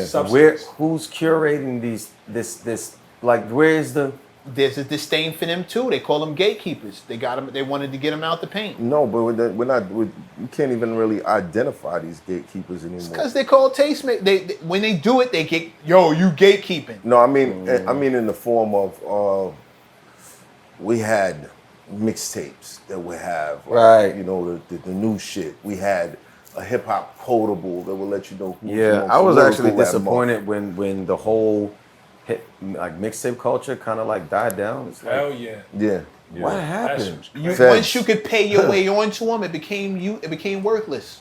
Yeah. If I can pay you to put my record on, that's it. Yeah. Integrity's out the window. I can't trust your ear no more. If I got enough money and I can get on, then what's the point? I'm not special because it's dope. I just had the money. Right. I Nigga, could we afford missed it. It seemed like rappers was hungrier tapes. when there was mixtapes out. Yeah. They would spit some of their best shit on Because mixtapes you was compared to their competing. albums. You was competing with everybody else, and it was literally the cream had to rise to like. There's 6 other dudes And you had to fight for your spot. in the car alone. That's exactly what Paul and I got to Kane get and on Manson this said. joint. now you could just pay for your spot. Who cares now? It's like VIP now. Like anybody could afford bottle service now. Essentially, you throw enough bread together, like Which means it's not special. Yeah. So that it doesn't matter. Tastemakers used to be the dudes who controlled the studio. I remember the era when I would hear stories about, they won't let me in the studio. What you mean? This dude won't let me record in this shit. He said my shit ain't good enough. wow. Literally put you out the studio. Didn't even want your money. Like, that shit. Yeah. You Now can't. it's. I mean, you got the bread. You can pay for the time. Now the studio's not even in the studio. It's in care your about house. what You you- don't Yeah. even need to go out. Big- You now- record and that now- trash and in your now- living and now- room and put it out. Yep. But none of these things are an excuse for why we don't have the tastemakers anymore. But once you start disrespecting people whose job it was to do that, they lose the incentive because they weren't being paid to do it. It was out of respect. Yeah. People knew that was the guy. He's the guy. And they He's felt like, the and they, guy. And they felt like they had a service to the culture to honor Clue, it. K Slay, the names Let's go go on and on on. and on. Yeah. Those what you looked at him was like, that's the guy. You knew you couldn't pay enough money to get on his shit. And everybody who's on his shit But then you is got crazy. Funk Flex doing the Thursday night when he was doing the call out. He's at radio. We talking about the mixtape. I'm Yeah. thinking mixtape. You the main reason for them call outs, man.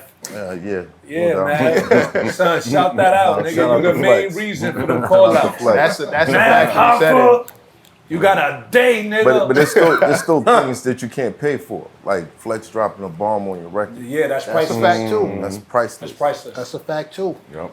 But see, the But fact we talking about ground level though. You know what I'm saying? We Right. talking about Service day to day, street to street. You know what I'm saying? We talking about Guerrilla marketing. we the talking feeling- about the feeling is Posters still on the the same. poles, the feeling is still the same. Stickers It's in the still the train same. stations. He's right. Yeah. It's the thing that you can't pay for. It's the thing that can't be brought that everybody wants. That's the level of acceptance that give a kid with no confidence. Like, oh shit, Flex drop. I've heard MCs say that, Flex dropping a bomb on my record was like getting a Grammy. True. It's like getting a Grammy. Everybody heard it. I recorded it. Absolutely. This one dude told me I got that shit I'm gonna have that shit as a ringtone. That's crazy. Every time I'm gonna hear Funkmaster. I might Flex do drop it. Dog, you I might do bruh. that. That's what's up. Don't you have it? You got a Yes, couple of I bombs. do. Yes, I do. Nigga. Yes. Nigga. Or you can.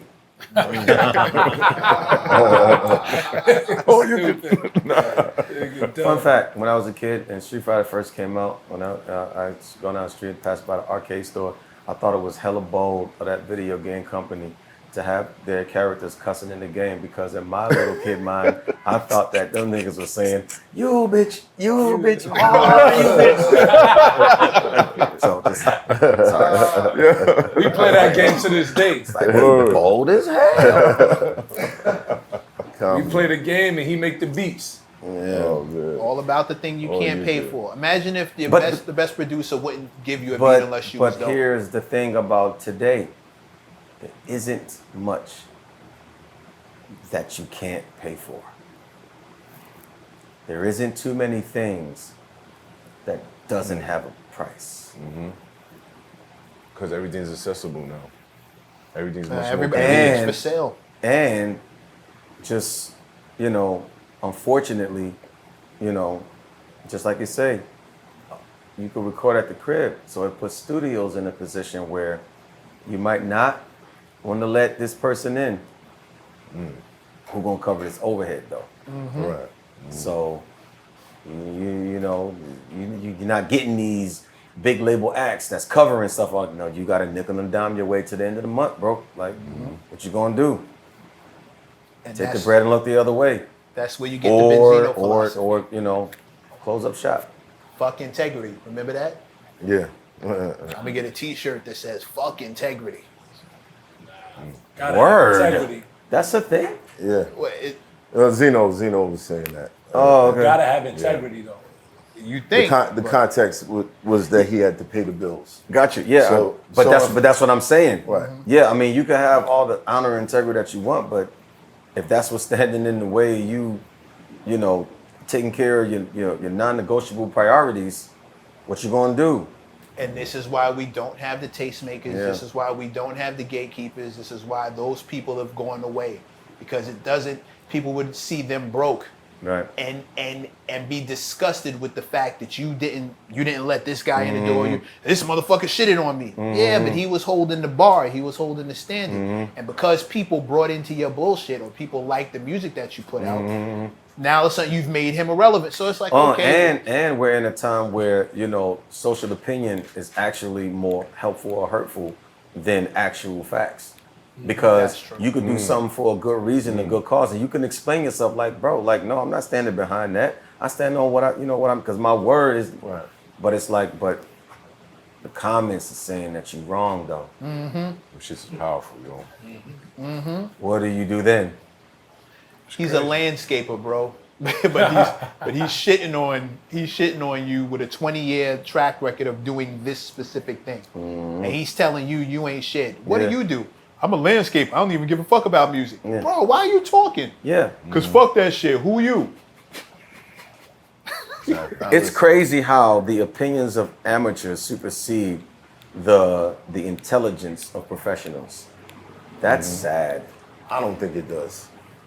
I don't Depends think on it who does. you I think ask. if you don't think with your own mind, Well, then yes, I'm only it does, speaking but- to how effective it is Right. and how it's being. I'm not saying it is. I'm just recognizing how that's kind of the going, you know, activity right now. You know, where people are more, you know, interested in the back and forth of rigmarole and the toxicity of, you know, respectfully, or maybe, I don't know, maybe not respectfully, ignorant people touting all of these perspectives when you're not connected to what it is. Right. You don't even know what's happening. You just have a feeling that's rooted in you not knowing, and you think that that's the perspective to follow. Like you got a point. And people are supposed to listen to you. Right. You know, but then when I ask you, like, not only because it's too easy to say, well, can you do it? No, of course I can't do it. I'm not. Okay, cool. Do you even understand what's happening? No, I just know what I like. I know I don't like that. Then it wasn't for you. So you don't get to weigh in on this. You're somebody that doesn't like it. You're not being objective. Right. Because then that would mean you understand what's happening and you can make an intelligent, you know, Argument. Yeah, on it, because you're basing it off of a substantial reference. You know, there's a foundation, there's an infrastructure that you can, you know, compare it to and be like, well, traditionally, here are the standards and here are the different levels and here's where you fall. No, you're not even doing that. You don't even know what's happening. And you just don't like it. But you don't realize the reason why you don't like it is because you don't understand what's happening. Because if you did, you would be, well, I was gonna say something else, but you would be shining my shoes right now. Yeah, that's just Right. I call it a qualified opinion. got it. Yeah. For me, it goes back to your chef reference. Okay. You've been eating your whole life, but you don't know what you would Yeah. never pop shit to a chef if Yeah, he yeah, told yeah. you that this was Yeah, trash. yeah. You'd never talk shit to him. And Yeah. you eat it and you have no idea what's in it. And Yeah. meanwhile, he's sitting, and somebody who does this for a living is like, oh my, I see what you did. Yeah, Oh, yeah, you yeah. seared it. Oh, Yeah. wait a minute, is that? You shit? know how many Blah, blah, blah, blah, blah. restaurants service people who have a very mid-level concept of what food is, and they're eating these restaurants because they understand, like they don't They don't know what this is. They don't know. Chinese food. Okay, let's No, not. no. That's not what I'm talking about. I was being vague for a reason. That's because the point is not to shoot nobody down. The point I'm trying to make is that there are less people who would pull up to a place and fully appreciate it because they understand what's happening. Or rather, not even a place. You have people that will go to a place that cultural food item is from and will have a euphoric experience and be like, I never used to like this, but now yeah, because you ain't have it right. Mm-hmm. And if you never had this experience, you would have kept thinking that you don't like that type of food. But it's not because you don't like that type of food. It's because the way that you had it wasn't on the level that it should have been. And I think that it's anything that's, like you can tie it to music, artistic. Because it is a subjective, respectfully, it is a subjective experience. But there is a tradition. There is a standard. There are people who did it before and they established what does work and what people do like. Just at least attempt at building off of that. Don't come out of nowhere thinking you're doing something new and you mad because people don't like it because you didn't put forth the effort. I don't believe you. And if you think about it hard enough and look in the mirror long enough, you wouldn't believe yourself either. So what you want me to do? But when the popularity of an artist is now based on what hood he's from or what crew he runs with, it's no more of a focus on the art. You don't even get to see credits anymore. That's crazy, dude. I'm so disappointed. You gotta Google that shit now. Fam, I'm so disappointed. Dude, I did so I'm wearing this hoodie. I just got these pressed up, just generic. Fire, Thank you. But but I also did this because I wanted people to like to see, these are the titles. Victim, what it say in the front? Yeah, Victims and Villains. That's the name of the album. But I got the song titles on the back. I thought about this. You know what I'm saying? But I don't even people don't get to get the album and, look at it like, oh, you know what I'm saying? I picked the font. I put a lot of work into it. Like this shit just don't happen. You know what I'm saying? Right. That's how it was when you used to buy shouts out the to Chin. CDs back in the day. You open them and see who was the executive producers, who was the producers. Yeah, man. People cared about, what went into, putting the project together because people were invested like that. Right. But now, I don't know. I don't know how many people are invested like that. I could do that shit in my house. They get it too easy, man. It's not. Maybe that's what needs to happen. It needs to become, exclusive. more exclusive now. Technology Everything is needs to moving be too fast. exclusive. Nobody Because values maybe anything you maybe get for people free. would appreciate it when it happens more. I Nope. don't know. Nobody values anything you get for free.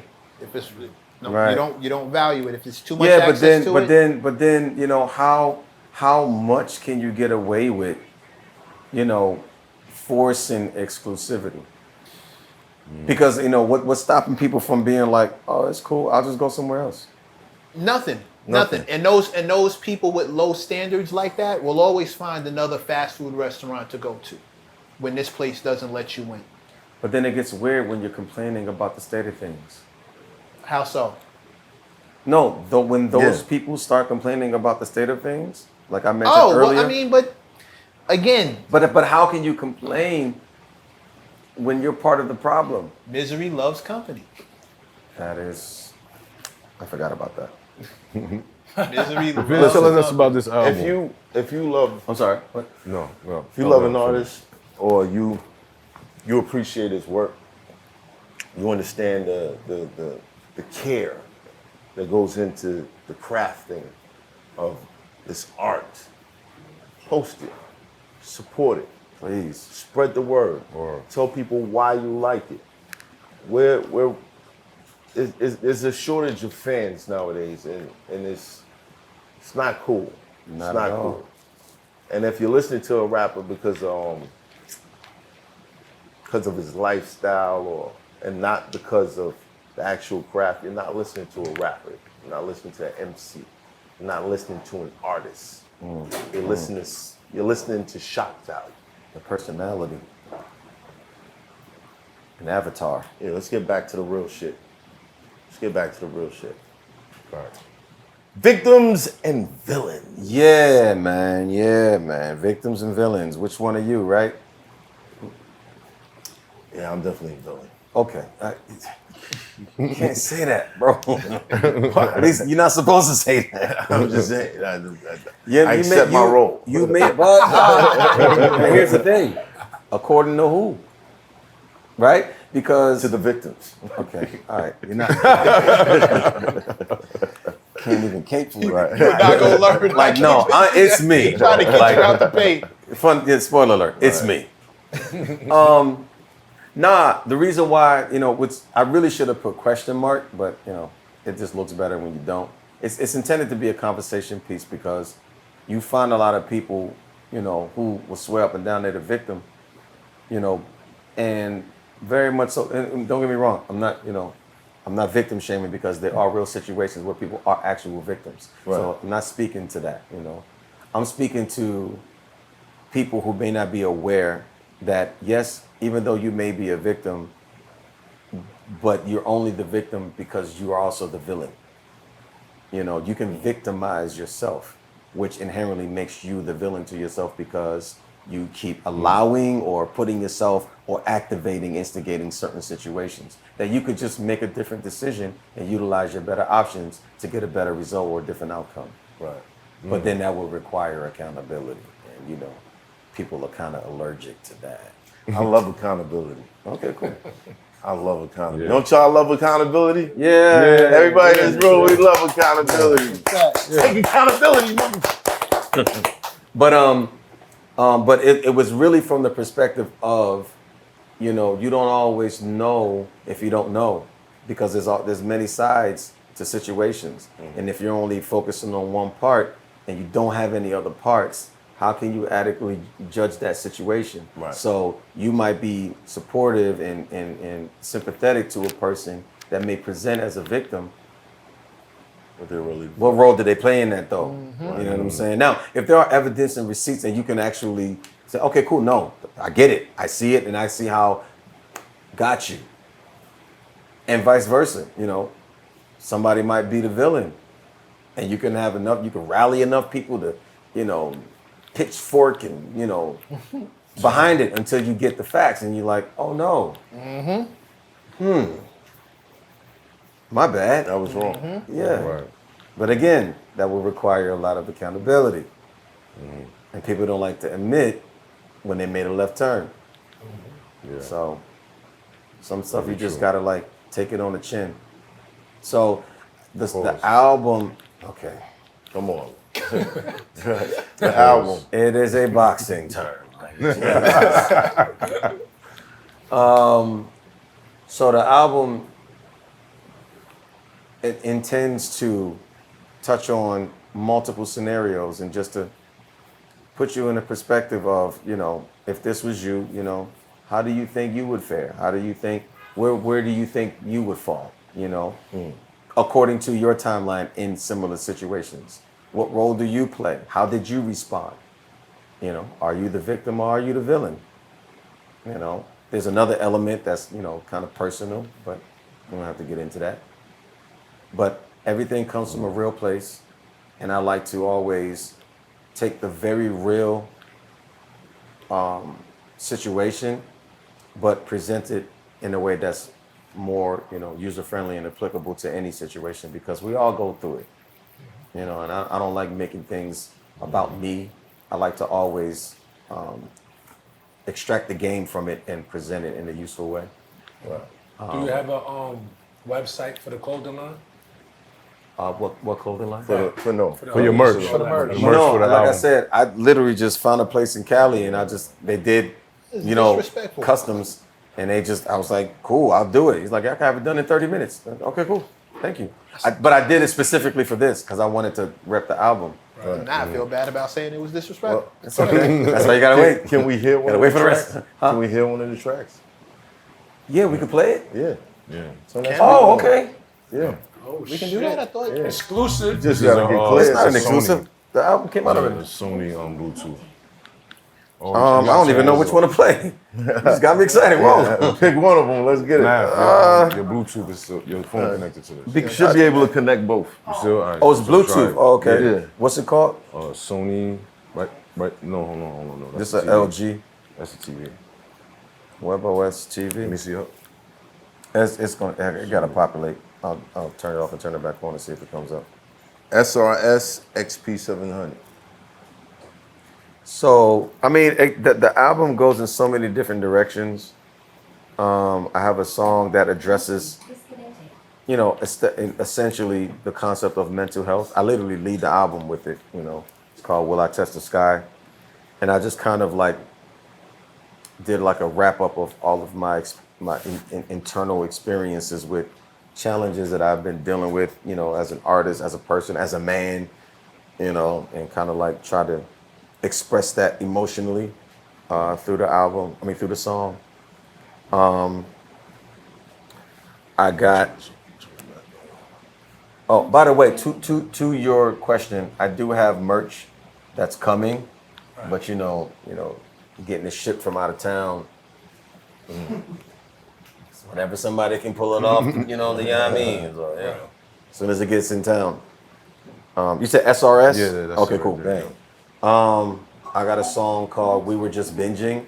It speaks to the concept of essentially a situationship. You're not really in love, which I did a lot of cool shit. It fizzled out though, but you kind of want to reenact the parts that were cool. So y'all just get up to basically try to like get the feeling back, but then that gets old and you're like, okay, I think it's run its course. We might need to just leave each other alone because it's not going to get any better. It's actually kind of getting bad. So I don't want to start not liking you that much. So let me just, I'm going to take my exit before I end up somewhere I don't want to be. What's the name of this joint? That's called We Were Just Binging. I have the title track, Victims and Villains, you know, that speaks to the concept of, you know, somebody basically got you feeling like you're the villain and you're like, wait a minute, nah, it's not me, it's you. Play that But one. you got everybody thinking that it's me. Or rather that it's not you because you out here campaigning, but they don't know the rest of the story. You know, and I'm not really going to get in front of that traffic because I don't care that much. But just as you know, I know that you know that I know that you know. So that's not to say we did. But I think I'm being requested to play. Yes. A very Musiq messy one. Soulchild, Victims and Villains. This one is called I Remember You, My Ex. All right, here we go. Here we go. This one is called I Remember You, My Ex. Why, Mocha? Press play, no disclaimers. That's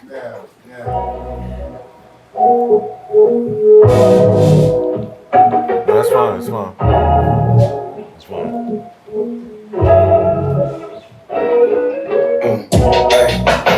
I remember one time you pulled up on me, said you wanna chill. What you was really after was a fish, yeah. And I was yours and and that was kind of our routine. How we used to be something like a dream. And I've just been holding on to those memories. I can't lie, I think about calling sometimes when you're on my mind. Late on those lonely nights, and I remember you, my ex. Yeah, that's right, you my ex. Yeah, I remember you, my ex. There's a reason why you my ex. Yeah. So don't forget you still my ex. Yeah, I would come to your crib. We be listening to R&B. I'll be the moment I look into your eyes. Put my hands on your thighs. Oh, you make it hard to leave. Yeah. All this reminiscence really got me all in my feelings. Could we just go back to before it all went wrong? I think about calling it like this. When it's on time, late on those lonely nights. I remember you, that's right, that's right, you right. Yeah, I remember you, I remember that you are. There's a reason why you guys, there's a reason why. So don't forget that. Yeah, that's right. Fire, boy. Ain't tryna get back, no, I'm thinking about what next. Fire. Decline when you call, ain't responding to your text. I ain't tryna read no paragraph, you probably should say less. I remember when I thought you was the one. I was giving everything and you was giving back nothing. So yeah, we had a good run, but you for the streets now. When it's said and done, wasn't there for me, had to leave. But I think about calling sometimes on my mind. I remember yours. Yes, right.